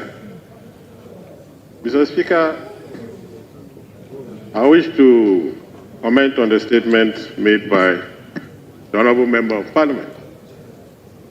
Mr. Speaker, indeed, the current strike by the nurses is a matter of serious concern. And I want to commend government for taking steps and negotiating with the nurses to ensure that a peaceful resolution is reached and the matter is resolved for health services to continue. But, Mr. Speaker, I want to ask, what has happened to our laws? Mr. Speaker, this Parliament in 2003 promulgated the Labour Act 651. Mr. Speaker, in this act are very elaborate procedures. That provide for a resolution of a matter such as the one now bedeviling us. I want to urge the National Labour Commission to, as it were, deploy the mechanisms provided in the Act and the subsequent subsidiary legislations to bring this matter to an end. Mr. Speaker, I thank you very much for this opportunity. Yes, Honorable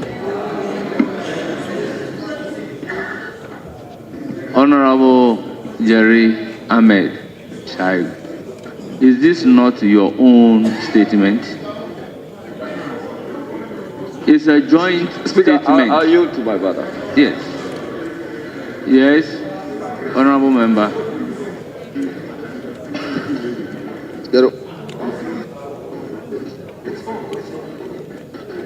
Thank you very much, Right Honorable Speaker, for this opportunity.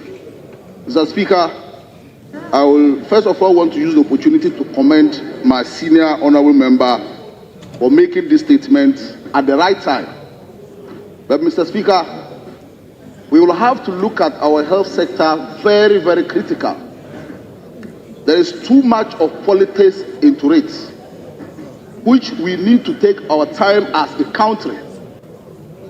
If you look at the day this strike started, up to today, a lot of people have lost their lives. That is unacceptable to the leaders who are supposed to take actions for these lives to be prevented. Mr. Speaker,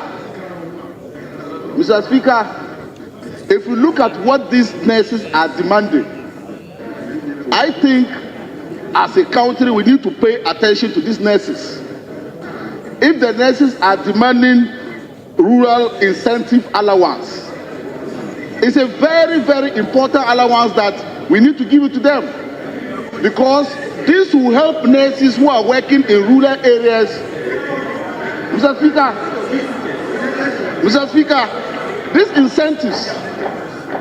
these incentives will help nurses to accept postings to rural areas in order to provide health services to our people in the rural areas. Mr. Speaker, if you look at other African countries, they are giving these allowances to nurses. Mr. Speaker, again, party communicators and party journalists, some of them are fueling these strikes. Because if issue of this nature come to the table of the Minister of Health, and the Minister of Health and the labor experts are taking their time to solve this problem, you will see party journalists and party communicators insulting these nurses. Imagine a journalist saying that some of these diploma nurses have not passed their SS exams and they are nurses. Mr. Speaker, how do you expect these nurses to agree to what the Minister of Health and the labor experts are telling them to call off the strike?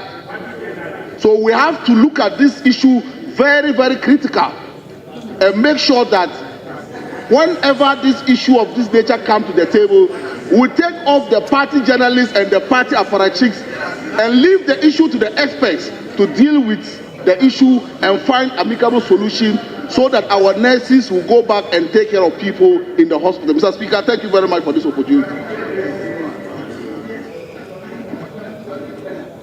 Yes.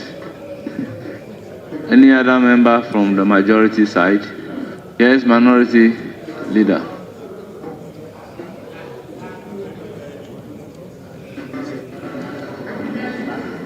Mr. Speaker,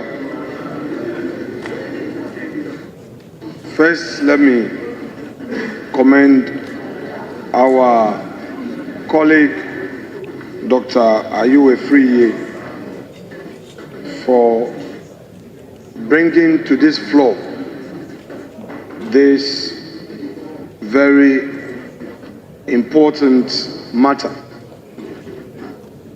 Mr. Speaker,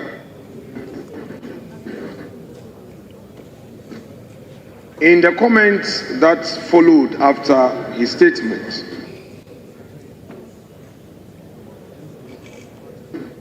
one statement I find very profound came from our colleague, Honorable Samuel Awuku. He's drawn our attention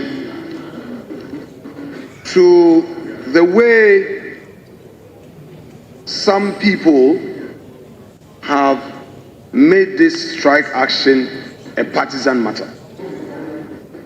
He's drawn our attention to the rather unfortunate, unmeasured, foul language that have come from all those who are in disagreement with this action by the nurses.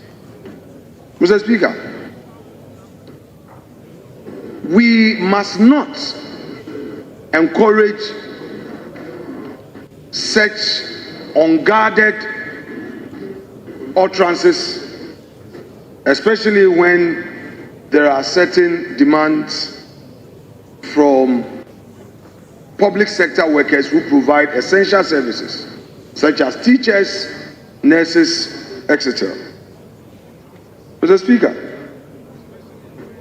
the maker of the statement shared with us his views about how we commended these nurses during the COVID. And in a period like this, the least we can do is to empathize. The least we can do is to empathize. Mr. Speaker, if you have not lived in a rural setting before, you will not understand or value the work of a nurse. Ghana is largely rural, not urban. We live in the city of Accra. the city of Kumasi, city of Tamale, Takoradi, Cape Coast, and we think that is Ghana, then we'll be deceiving ourselves. A chunk of our population find themselves in the rural areas, and they need these nurses most. So when we reduce the matter to partisan politics, it is our own relatives and family members we are hurting.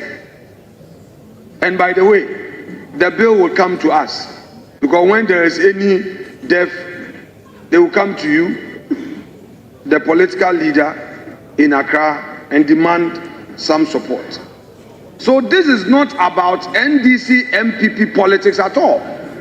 This is about leadership taking responsibility. And it's the reason why I commend the Health Committee for their bipartisan approach in handling this matter. So yes, Mr. Speaker, yesterday I did my part. I engaged my ranking. I asked him to call a meeting of our side when it came to our attention that the chair of the Health Committee had called a meeting. I told them that they should fully cooperate, attend the meeting, and ensure that this impasse is brought to an end. I am told that the leader of the House himself sat through the meeting, and there was a fruitful engagement. I don't want to do blame game here. Don't blame the Ministry of Health, but blame the Ministry of Finance. No. We cannot, say that as for Ministry of Health, they have done nothing. But it's the responsibility is that of Ministry of Finance. No. You work collective. You are a team.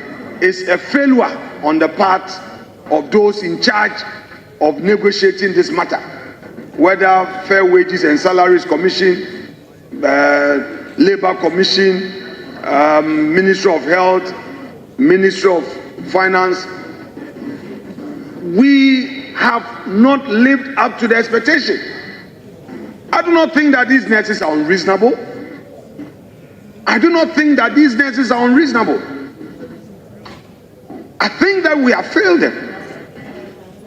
We have failed them because we could have taken a timely approach to engage them and exhausted all the nagging issues rather than allowing it to escalate.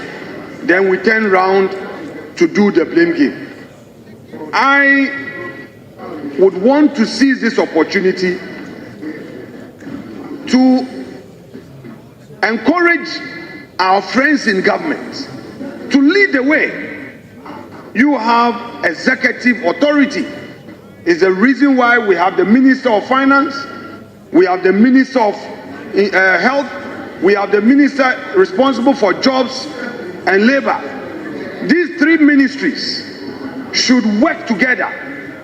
Fortunately, all of them are members of Parliament. You should work together as a team, sit down, and ensure that the matter is taken out of court. Take responsibility and show leadership. Enough of the dying. Even in Kolebu, 37 rich. In the cities, Konfanoche, where we say that we have advanced facilities to support healthcare, people still have complained. How much more the rural communities? I'm not talking about the urban centers.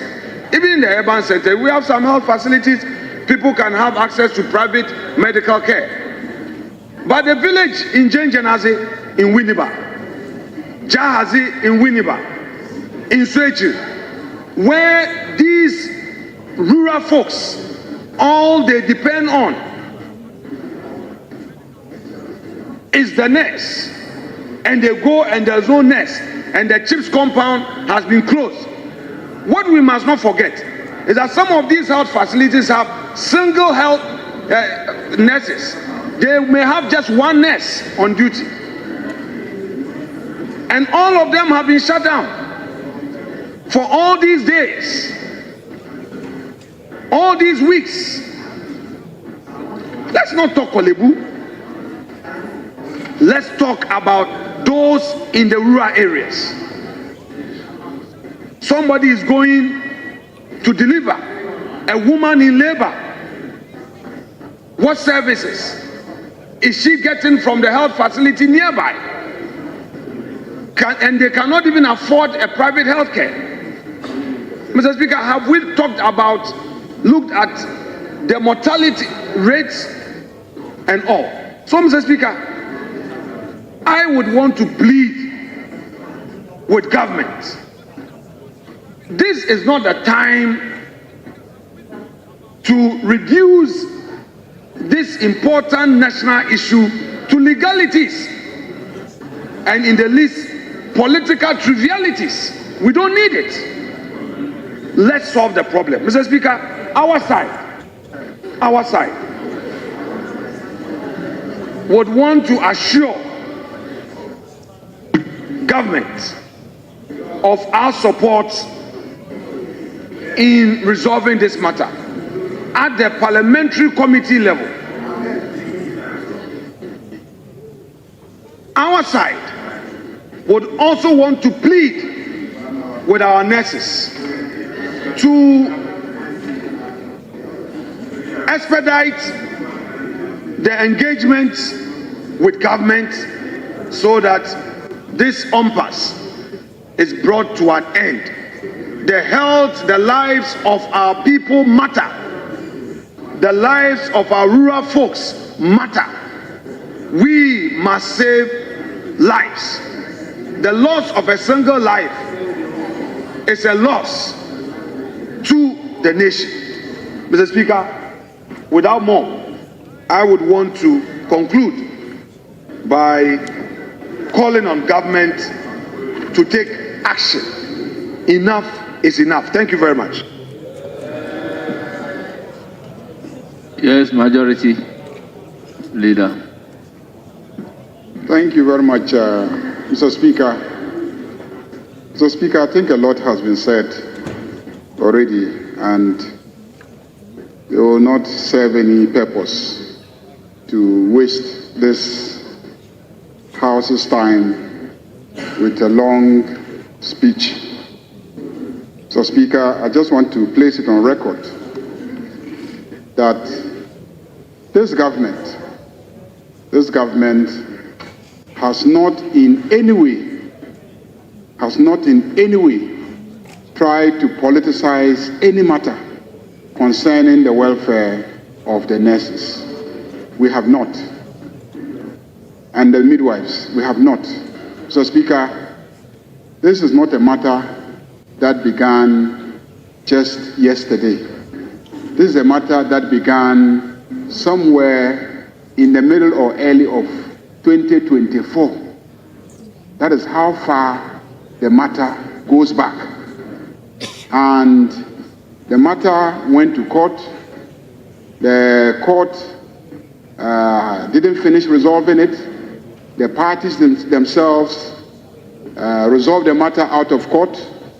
And based on the resolution of the matter, they then tried to get government to sit up and implement some agreement that was reached.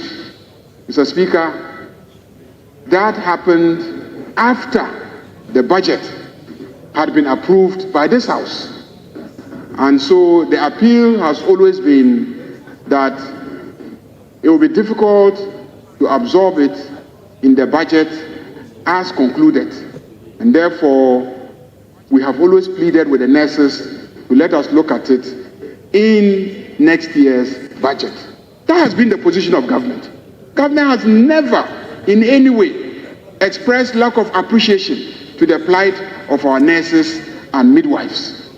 And today, when your committee met them, it came to light that there has been a very, very good working relationship between the Nurses and Midwives Association, the Ministry of Health, and indeed the Labour Commission and the Fair Wages and Salaries Commission. And they've all been trying to find an amicable way to resolve this matter.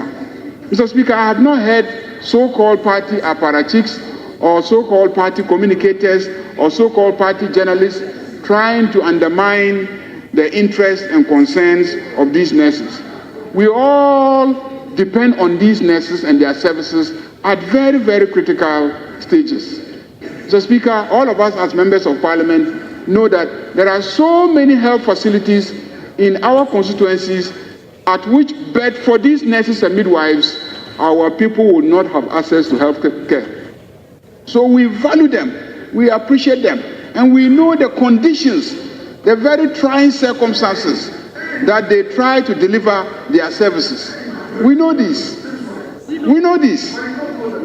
We know this, Mr. Speaker, and so we continue to appreciate and value our nurses. Mr. Speaker, I can assure you that these nurses are central to the effort of this government to stabilize the economy. Because when we stabilize the economy, whatever wages and salaries we are paying them will become very valuable because their purchasing powers will be enhanced. We are looking for opportunity to absorb more. Mr. Speaker, and we are looking for opportunities to absorb many of them. And there are ongoing discussions to even seek opportunities for many of them abroad. All these are measures that this government is putting in place. And so, Mr. Speaker, when we met them today, we appealed to them and they assured us that they were going to go and think about it, and hopefully by the close of business today, they will get back to this Parliament. We approached it in a very bipartisan manner, and I think they could see that this House is appealing to them as a collective, not as different political parties or as a government or as an opposition, but both as a government and an opposition. And they have taken our appeal seriously, and they promised to get back to us by close of business today. We want to assure our nurses that this Parliament stands with them. This Parliament in the future budget will make sure that as many of their concerns as possible are captured in that budget. This Parliament, I said, will work towards ensuring that as many as possible, their expectations are met. Mr. Speaker, as many as possible, their expectations are met by this government. The Finance Minister has never said that he will not address their concerns. He has consistently said that let's look at it in next year's budget. I have heard the Minister of Finance, the Deputy Minister of Finance who has spoken, the Minister for Health who have spoken. They have not rejected the demands of the nurses. They have consistently said that this is a matter that will be addressed, and addressed in a way that does not destabilize the budget and the benefits that this budget is already conferring on ordinary Ghanaians. Mr. Speaker, with these very few words, Mr. Speaker, I want to thank the maker of the statements, the joint makers of the statements, and also thank your committee for the effort that they have made to meet the nurses, appeal to the nurses, and I'm very confident that by close of today, this Parliament will hear very good news from the nurses. I'm very confident. For the nation. And this nation, once again, will rally behind its nurses and work very hard and improve the economy so that we can take better care of our nurses. No one has insulted any nurse that I have heard. No one. Because the nurses are our sisters. They are our mothers. They are our wives. They are our brothers. They are our uncles. They are our constituents. And we love our nurses and our midwives. We love them. And that is why this Parliament today met with them, pleaded with them, and expressed that love for our nurses and our midwives. And we believe that our nurses and our midwives will reciprocate and respond to the appeal of this Parliament. Thank you very much, Mr. Speaker. Honorable members, luckily the Minister responsible for health is here. we need not make any further direction to him. Minister of Health, may we hear you on the issue. Thank you, Mr. Speaker. Mr. Speaker, let me use this opportunity to thank the Parliamentary Select Committee on Health, together with all stakeholders, for the successful and fruitful deliberations this morning as far as this strike is concerned. Mr. Speaker, the Ministry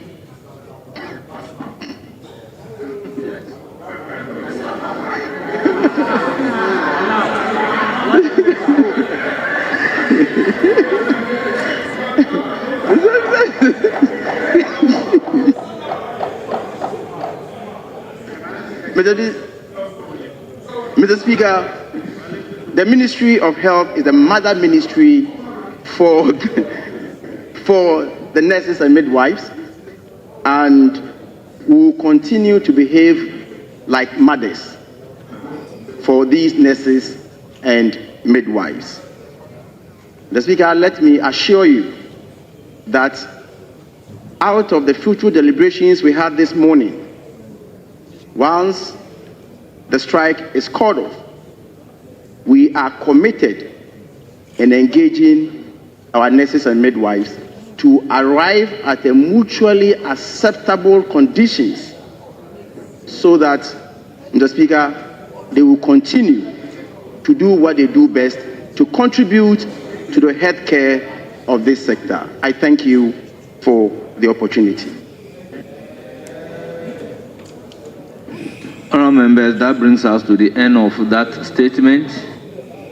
Majority Leader, do we go back to questions? And if so, are we starting from urgent questions?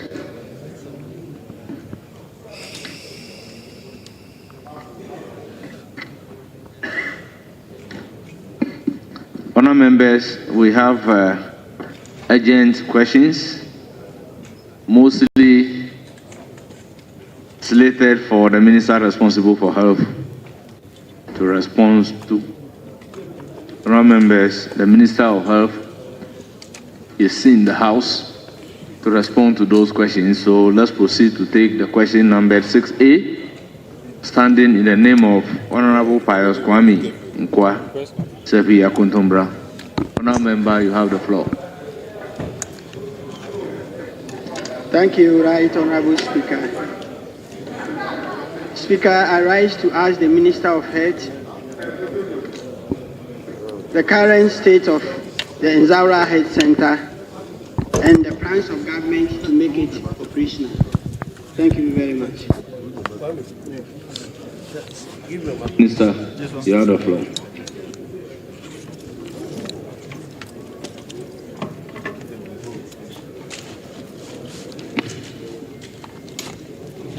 Mr. Speaker, I wish to thank the Honourable Member for Sefi Akuntumbra for his question regarding the status of Nzaura Health Center.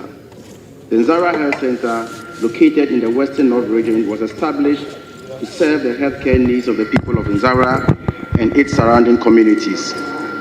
As of the latest assessment conducted by the Regional Health Directorate, the physical infrastructure of the facility is approximately 80% complete.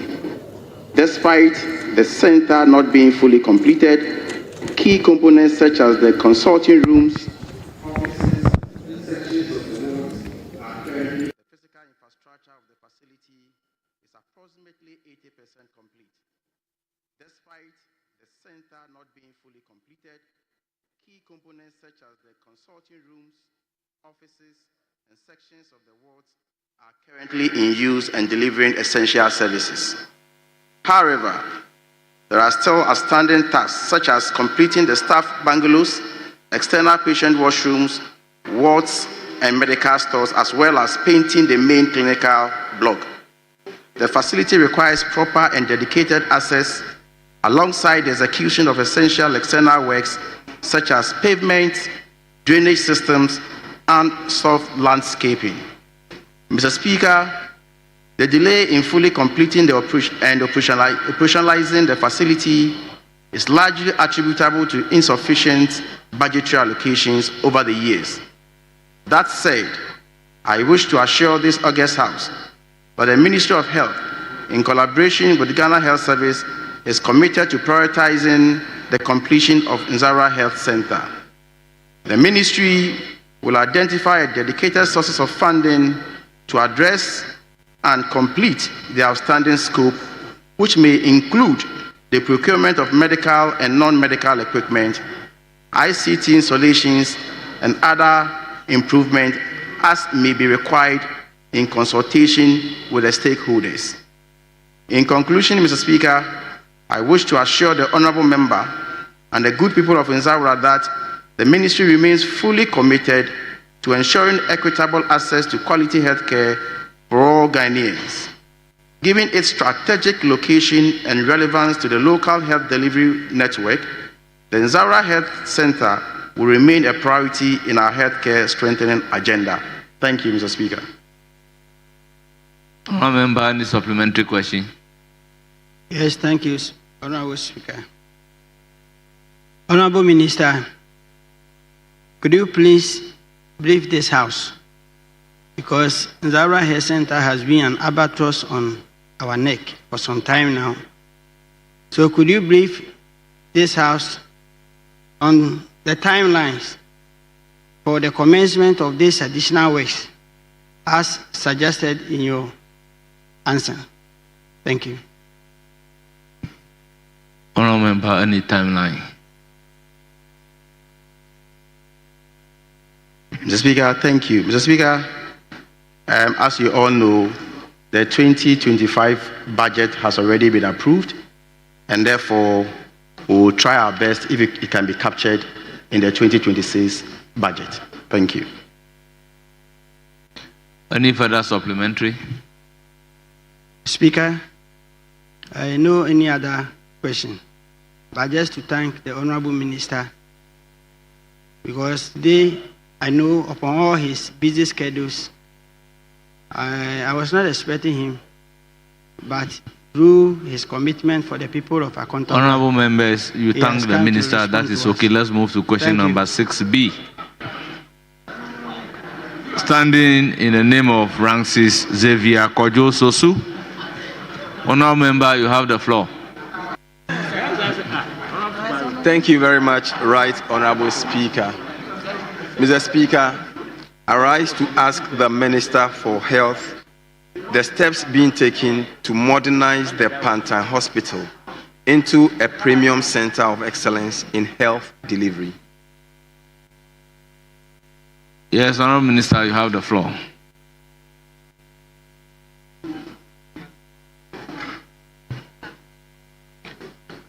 Thank you, Mr. Speaker. The Ministry of Health recognizes the strategic importance of Pantan Hospital and remains committed to modernizing the facility into a premium center of excellence for mental health and general health care delivery. As part of the efforts to achieve this vision, a comprehensive feasibility study report has been prepared to guide the redevelopment and modernization of the hospital. This report outlines the technical, financial, and operational framework necessary to transform Pantan Hospital into a modern, well-equipped facility capable of delivering high-quality healthcare services. However, Mr. Speaker, it is important to note that the ongoing national debt restructuring exercise has had a significant impact on the redevelopment and finalization of the process required to ensure funding and commence implementation. The ministry is actively engaging relevant stakeholders, Mr. Speaker, including the Ministry of Finance, to navigate these constraints and ensure the project remains a priority within the national infrastructure agenda.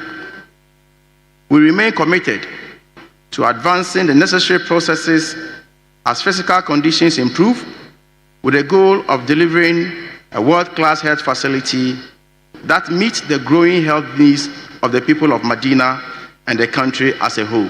Thank you, Mr. Speaker. Yes, Honourable Member, any supplementary?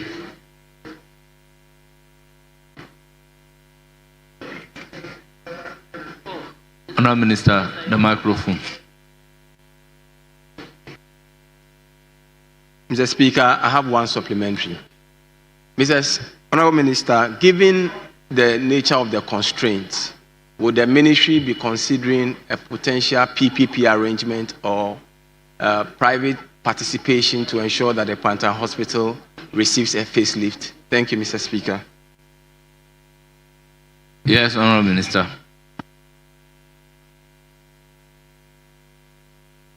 Thank you, Mr. Speaker. Mr. Speaker, the answer is yes. We are willing and ready, given the conditions of the PPP. Very well. Honourable members, let's move to question number 6C. Standing in the name of Honourable Frank Yeboah, Member of Parliament for Achuma, Mobiaja North. Thank you, Mr. Speaker. I rise to ask the Minister for Health the immediate and long-term measures the Ministry is implementing to address the rising cases of monkeypox disease in the country. Thank you. Yes, Honourable Minister.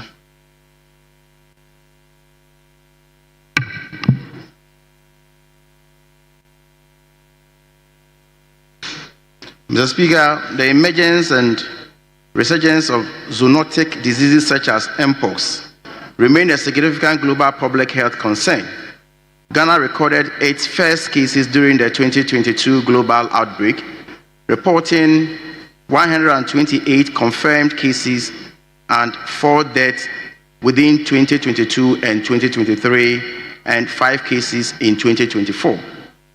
The current outbreak began on 13th May 2025 with 2 confirmed cases in the Accra Metropolitan Assembly. As of 9 June, 85 cases have been recorded across 10 regions and 30 districts, with the Greater Accra, Western, and Western North regions most affected. No deaths have occurred, and 2 cases remain on admission. And Mr. Speaker, before I came to the floor of the House, my information is that number of cases on admission is 1 and not 2. Mr. Speaker, government has responded promptly with a structured, multi-pillar approach at all levels. The response focused on coordination, surveillance, laboratory services, case management, risk communication, public health emergency teams, and public health emergency teams are fully operational, ensuring logistics such as PPEs are available to protect frontline health workers. The rise in case detection is due to improved surveillance, expanded testing capacity, and vigorous contact tracing. However, we must replenish essential laboratory supplies to sustain this progress. Contact tracing remains critical, with all identified contacts monitored daily. Most confirmed cases present with mild symptoms and are managed at home under supervision, while severe cases are admitted to infectious disease centers. Our healthcare workers continue to demonstrate professionalism and resilience, supported by ongoing training efforts. Mr. Speaker, community engagement is key. That is why the Ghana Health Service, in collaboration with the stakeholders, has intensified public education on preventive behaviors. Engagement with CSOs, NGOs, and the media are amplifying these messages nationwide. Mr. Speaker, while addressing the current outbreak, we are also taking steps to strengthen long-term preparedness.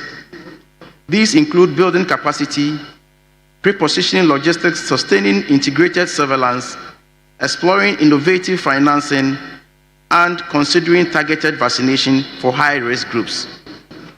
I wish to assure this Honorable House and the people of Ghana that the health sector remains fully committed to containing this outbreak.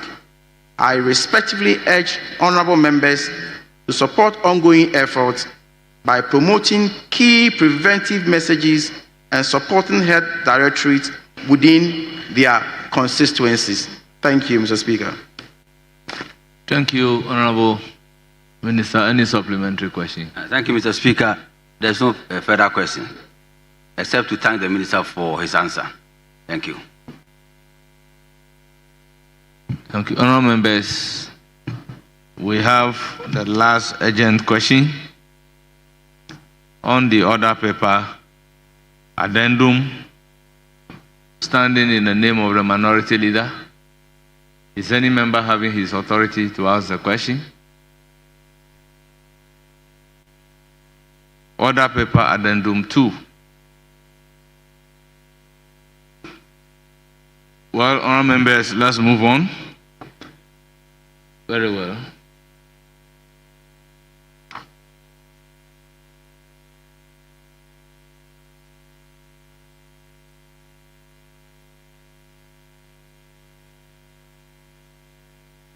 So, Honorable Minister responsible for health, you are partly discharged. So you come back to answer the main questions. So don't go away. Yes? It should continue.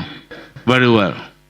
Very well. So, Honorable Health Minister, let's move to the main question, number 33. Standing in the name of Akwesi Jemfi Unyina Achampong, Member of Parliament for Kwabre East. Honourable Member, you have the floor. Thank you, Mr. Speaker. The Speaker, I rise to ask the Minister for Health when the Agenda 111 project at Wadi Jumakase in the Kwabre East constituency will be completed. Thank you. Yes, Honourable Minister, you have the floor.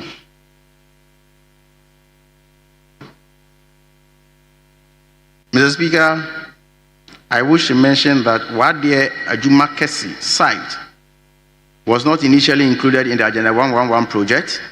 However, following a reassessment, it was selected as a replacement for Nungwa site on 7th February 2023. Subsequently, the contract for the Kwabre East District Hospital Wadi was awarded in May 2023 with an initial expected completion date of June 2025. Mr. Speaker, as you may be aware, in a correspondence dated 13th February 2025, the Ministry of Finance formally notified the Ministry of Health to incorporate the Agenda 111 project into its budget proposal for 2025 and beyond. The President, per letter dated 20th February 2025, with reference number OPS 152/25/763, has also directed his office to take steps to hand over the projects to the Ministry of Health. This directive aims to enable the ministry to assume full responsibility for the program, assess the status of implementation, physical progress, and outstanding commitments, and develop the requisite strategies to ensure its successful completion, as well as report on the fine details of the program. Following the directive, the ministry has engaged the management team from AESL, who have commenced a special audit assessment and will report to the ministry accordingly. We are committed to working closely with all stakeholders to ensure the timely and successful delivery of the program. Once the report is received, the ministry will determine a strategic implementation plan to ensure a successful implementation and completion. We will then seek the Ministry of Finance advice and support for a dedicated budgetary allocation, or seek funding from private partners who may be interested in supporting this important project to completion. Thank you, Mr. Speaker. Honourable Member, any supplementary question? Yes, Mr. Speaker. Please, go ahead. Thank you. Mr. Speaker, from the Minister's answer, I can decipher the government is not clear as to which direction it's going to take to ensure the project's completion once AESL completes the audit. Honourable Member, with all due respect, I think you are completely out of order. You are to ask supplementary question, but not to address the House. I'm guided. You are violating Order 88.7. I'm guided, Mr. Speaker. My question, Mr. Speaker, is, do we have the Minister's assurance and commitment to use all available means to ensure this project is completed? And I have the Minister's assurance on this after AESL's audit is completed. Thank you, Mr. Speaker. Honourable Minister, you have the floor.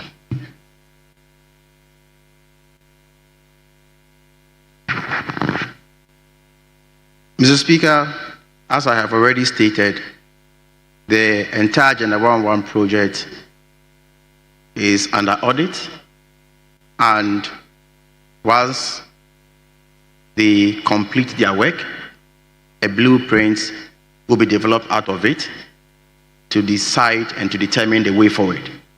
But what I can assure this House is that whatever money that has been invested in this project, the country will have value for money. Thank you. Honourable Member, any further question? Yes, Mr. Speaker. The second question is on, can the Honourable Minister give me some timelines as to, after the AESL, can you respectfully give me some timelines as to when at least we can resume work on the project? Thank you. Yes, Honourable Minister.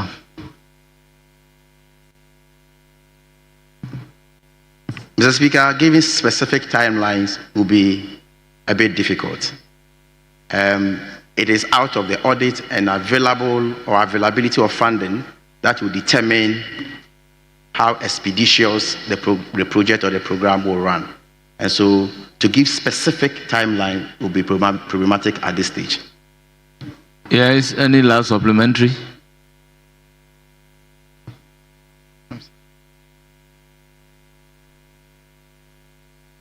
Honourable members, let's move to question number 35, standing in the name of Lorette Koko Asante. Honourable member, we have set the ground rule that because of the number of questions, we agreed in this House, questions that are constituency specific, we are not taking supplementary. Speaker, with respect. Speaker, with respect. I was here when the ground rule was set. We said it will be one. We will limit ourselves to one. But Speaker, if it is your pleasure that you won't allow any supplement, that's fine. But we actually agreed on one. Honourable Chief Whip, I don't want to create the impression that it is my pleasure. I ask, in view of the numbers, any indication. They said constituency specific, apart from supplementary, from the questioner, no other supplementary question. The non-constituency specific, then we take one supplementary. Yes, Honourable Lorette Koko Asante. Etiwa West, you have the floor. Thank you, Mr. Speaker. I rise to ask the Minister of Health when will the Agenda 111 hospital at the Abomusu Township be completed and operational? Thank you. Yes, Honourable Minister, you have the floor. Mr. Speaker, with respect, the questions on Agenda 111 will all have the same preambles, that we are doing auditing on the whole project, and that when we complete the auditing, we'll develop a blueprint, and then the next phase will be rolled out. And therefore, I am just going to add few sentences to what I had already read to the House. Mr. Speaker, in reference to the above, the Abomusu project will follow the same plan, and the Ministry will assume full responsibility for the initiative. We will assess the status of implementation, physical progress, outstanding commitment, and develop the requisite strategies to ensure its successful completion, and report to the House concerning the fine details of the project. Thank you. Honourable member, any supplementary question? Yes, Mr. Chairman, Mr. Speaker, sorry. So, the Abomosu Hospital is about 92% complete. So when you look at the cost, which was about 11.5 million, there's about $1 million left if you do the math. So what assurance Honorable can the member, minister... don't you think you are addressing the House? Ask supplementary question, please. No, I'm asking the minister a question, Mr. Speaker, yes. respectfully. Yes. What assurance can the minister provide my constituents in Abomosu, but not only Abomosu alone, the entire Tiwa West constituency and, in fact, the region? Because the Abomosu Hospital is really a huge investment and will provide a whole lot of health access to healthcare. So what assurance can the minister provide to my constituents that, based on the insignificant, comparatively, 1 million cedis or so left, that he can basically authorize or get the funding to complete and make it operational? I understand the equipment has also been procured. Thank you, Mr. Speaker.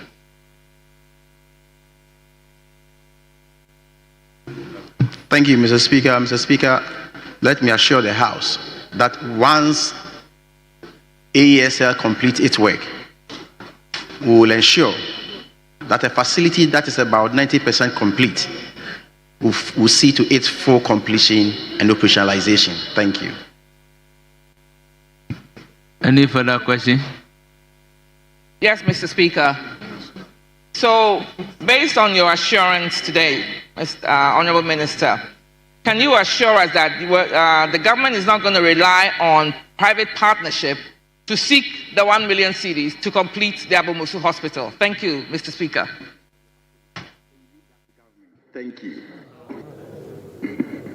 Any last supplementary question? Honorable member. Oh, thank you, Honorable Minister, for your assurance. We'll follow up. Thank you, Let's Mr. move Speaker. to question number 60, standing in the name of Mr. Setose Akoto, Ekuma Mponua, Member of Parliament. Honorable member, you have the floor. Thank you very much, Mr. Speaker.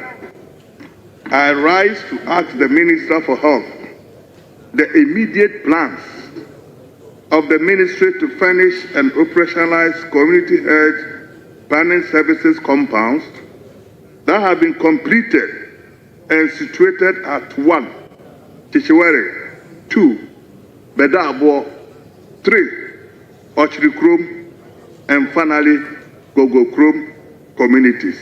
Thank you, Mr. Speaker. Yes, Honorable Minister.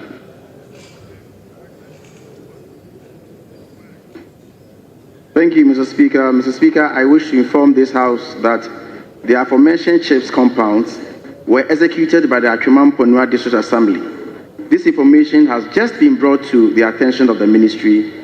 Therefore, it has not been included in the Ministry's 2025 budget for furnishing, equipping, and operationalization. However, the Ministry will collaborate with the District Assembly and Ghana Health Service to conduct a thorough assessment of the request and evaluate these projects for possible consideration, budgeting, furnishing, equipping, and operationalization in subsequent fiscal years.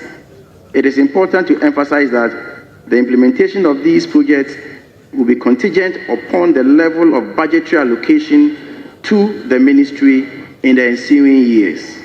Mr. Speaker, the Chechire, Bedabo, Ochikrum, and Gogoikrum CHIPS compound will be duly assessed and necessary steps will be taken to reactivate their furnishing and operationalization as resources permits. Thank you.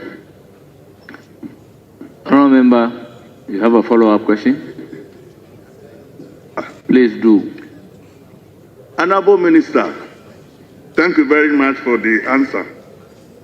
But I want to find out when you evaluate these projects, since in Akuma Mponua, apart from Yinehin Hospital, serving 538 communities, we have these 40 compounds ready, but they are not operationalized. Thank you. Yes, Honorable Minister. Thank you, Mr. Speaker. Mr. Speaker, the direction will be given as soon as possible for the evaluation of those facilities. Thank you. Any other supplementary? Thank you, Mr. Speaker. And thank you, Honorable Minister. Honourable members, we then move to question number 61, standing in the name of same Honourable Setose Akoto. Honourable, you have the floor. Thank you, Mr. Speaker, for another opportunity for me to ask the Honourable Minister a question with respect to the 61. To ask the Minister for health when the training facilities at Tano Dumase Nursing College will be improved for the trainees to have full benefits of being educated. Thank you. Yes, Honourable Minister. Mr. Speaker, the Nursing and Midwifery Training College, Tano Odumasi, was established in the 2023-2024 academic year. The establishment of the school was facilitated by the then Member of Parliament of the area. There were structures donated by the Ghana National Petroleum Company, GNPC. Technically, all the needed infrastructure and technical requirements such as GTech, institutional accreditation, and NNMC professional accreditations were not properly done before the establishment. There were no efforts for major officers like the principal and academic staff. There was no library facility with needed books and furniture, and the skills laboratory was not furnished. But there was a push to start admission of students. With the support of the acting principal and the district assembly, there have been more improvements on areas like skills laboratory items, classroom furniture, office furniture, library with books and furniture. Currently, the district assembly is contracting a residential facility for the principal of the college. There have been letters to companies and agencies like GNPC, the district assembly, and the Babiani Gold Mining Company for support. The Ministry of Health through the HTIU is in constant follow-up on the situation for proper assessment of the situation. Mr. Speaker, the Ministry will continue to explore funding avenues with stakeholders including GNPC, the initial donor, Get Fund, as well as Anglo Gold, Babiani, to help address the gaps identified.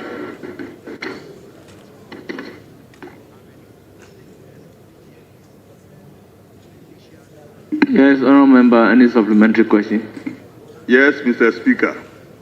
Honourable Minister, based upon the answer you have given to us, kindly let me know when you will finish the assessment so that we can benefit from your resources at the ministry. Yes, Honourable Minister.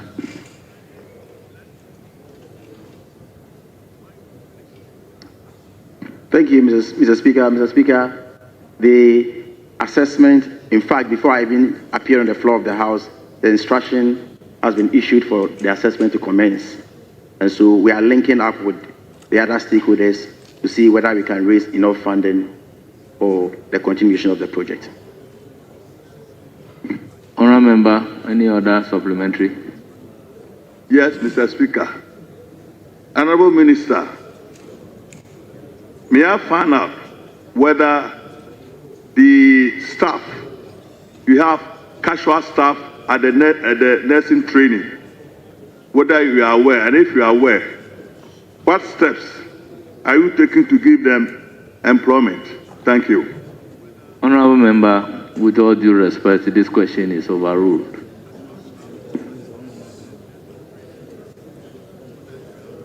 Mr. Speaker, thank you very much. Honourable Member, your main question is when is the facility going to be completed? Now you are asking a question in relation to employment. No, it's part of these two are not related. So within the meaning of Standing Order 89, your supplementary must flow from the question. The honorable member is a very diligent member of the House. Yes. And Speaker, you have cautioned yes. that first-timers to apprise themselves in terms of the rule. Yes. I can tell you confidently, one person who is very willing to learn. Yes. Well, will you grant him the opportunity to reframe the question in line with Order 89? I'm not taking the opportunity to ask another question from the honorable member. That is why I also cited Order 89, that your supplementary must be from the answer or be within the question. But when you ask a question, a minister, regarding a completion of a training facility, and then there is a supplementary question on when people are going to be employed, I believe the minister will not have notice of that to be able to prepare an answer for it. That is the essence of overruling the question. So if you have another question, please ask.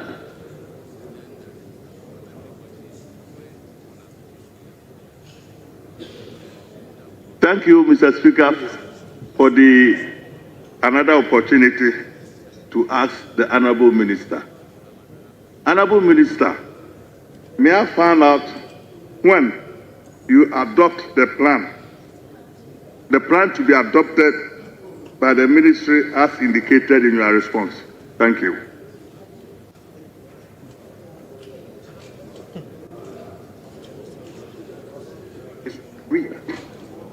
Well, Honorable Minister, if there is any ambiguity that you need to be clarified about the question. Okay.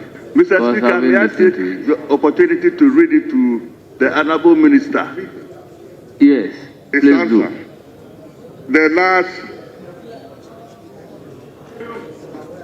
paragraph. He said, a proper assessment of the situation. That's the last but one paragraph. So that's one question. And then I want to find out from the minister. He said to explore funding avenues with stakeholders, including GNPC, the initial donor, GET Fund, as well as Anglo-Gold Bebiani, to help address the gaps identified. And the question is, when? Hope to do that, please. Thank you. Very well, it's now clear. Honorable Minister.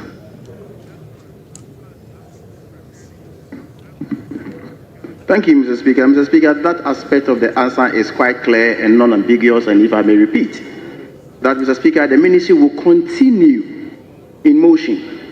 The ministry will continue to explore funding avenues with stakeholders, including GNPC, the initial donor, GET Fund, as well as Anglo-Gold Bebiani, to help address the gaps. We'll continue. Thank you very much. Honourable members, let's move to question number 62. Standing in the name of Rudolph Amwako Jamra, Upper Denchira West Member of Parliament. Honourable member, you have the floor.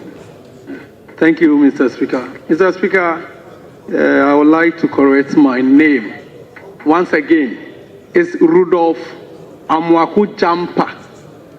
Rudolph Amwaku Jampa, not Jamra.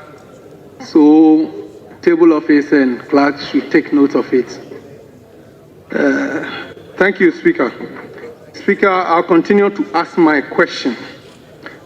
I would like to ask the Minister for Health the immediate plans of the ministry to continue the Agenda 111 project of the previous government, of which Upper Denchira West constituency was the first beneficiary, but has been abandoned by contractors due to financial issues. Members, Thank order.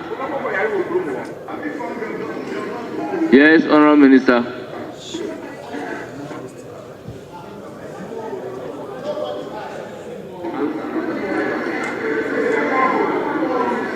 Mr. Speaker, I wish to inform this August House that the hospital project at DSO in the Upper Denchira West constituency, which are stored, can be resumed and completed accordingly based on the plan to be adopted by the Ministry of Health as indicated earlier. Consequently, the completion of these projects and related ones is contingent on the availability of physical space, which can be made possible by the Ministry of Finance. I will duly inform this House of the strategies being adopted by the government to complete the Agenda 111 program, of which the Upper West Central is also part of. Thank you. Honourable Member, any supplementary? Thank you, Mr. Speaker. Mr. Speaker, I would like to ask the Minister, since the people of Denchira West doesn't have any hospital facility, would the Minister make it a priority of the Ministry to complete such projects?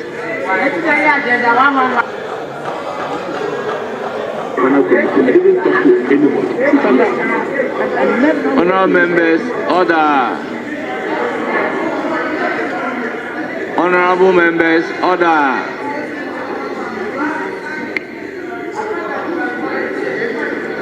Thank you, Mr. Speaker. Mr. Speaker, we will take the plea of the honourable member into consideration when we are considering the blueprint for the continuation of the project after the assessment. Thank you. Honourable member, any further supplementary? Honourable members, can we listen to the questioner in silence? Mr. Speaker, I would like to find out from Honourable Minister, when will the Minister sanction a team to go to the project site to assess the project? Honourable Minister. Mr. Speaker, a team has already been deployed to assess all the Agenda 111 facilities. Yes. So a team, Mr. Speaker, a team has been Honourable deployed. Minister, you are to address the chair. Honourable Minority Leader. Yes. Honourable Minority Leader, you are not entitled to engage the Minister when he is answering questions. With all due respect.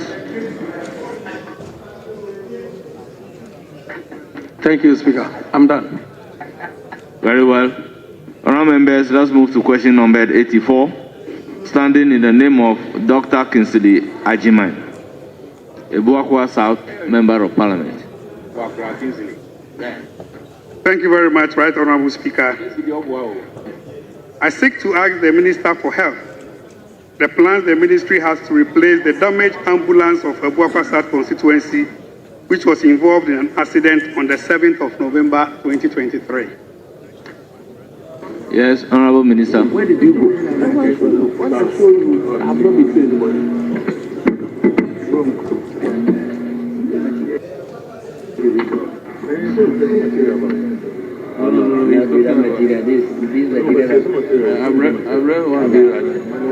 Honourable members, I think somebody's microphone is on. Thank you, Mr. Speaker. The Ebuakwa South constituency ambulance with registration number GV814-19 was transporting a patient from Koforidua to Accra when it was involved in a road traffic accident at Abosomase Akuapem in the eastern region. The following actions were taken after the accident. 1. The vehicle was towed to a workshop where the repair works would be carried out. A police report was obtained and the insurance company was informed with the necessary documents. The assessment by the insurance company before repair works could commence delayed due to the non-payment of the full insurance premium for the ambulances for the period in which the accident occurred. After the insurance company eventually assessed the damage and agreed to the cost of the repairs, the garage was authorized to commence work on the ambulance. However, the work stalled along the line when the insurance company failed to pay for the repairs of the ambulance at the garage with the excuse that full insurance premium had not been paid. In the latter part of last year, the National Ambulance Service discussed the issue with its insurance brokers to renegotiate with the insurance company on the issue of the insurance premium payment so as to facilitate the repair of the ambulance. This was done, and the garage was asked to continue the body works to bring the ambulance back into operation. Currently, the body works are about 40% complete. The garage is awaiting settlement from the insurance, which is causing the delays. Considering the undue delays due to the challenges with the insurance premium payment, and in order to prevent further delays, I have authorized that the repairs works be paid for by the National Ambulance Service. With this new directive, the rehabilitation of the ambulance will continue immediately. Honourable Member, any supplementary question? Thank you very much, Right Honourable Speaker. In the Minister's response, it was very clear that a basic ambulance repair is 40%, close to almost 2 years. He did not indicate the plans for the payment of premium. Rather, he directed that the Honourable members, I said this over and over. The supplementary question is not a period for you to address the House. No, you don't raise any argument. You don't even offer your own opinion. Order 88.7 is very clear. So please proceed to ask questions. They have their peace. They have people that they listen. Thank you very much, Mr. Honourable Speaker. I seek to ask the Minister his plans towards the payment of premium for the ambulance at Ebuakwa South and other ones in similar situations. Yes, Honourable Minister. Thank you, Mr. Speaker. Mr. Speaker, per the answer I have given on the floor of the House, there were issues regarding payment of premium with respect to the ambulances, the fleet of ambulances we have in this country, not one ambulance. And so, looking at the situation I have narrated at the moment on the floor of the House, there were issues regarding payment of premium with respect to the ambulances, the fleet of ambulances we have in this country, not one ambulance. And so,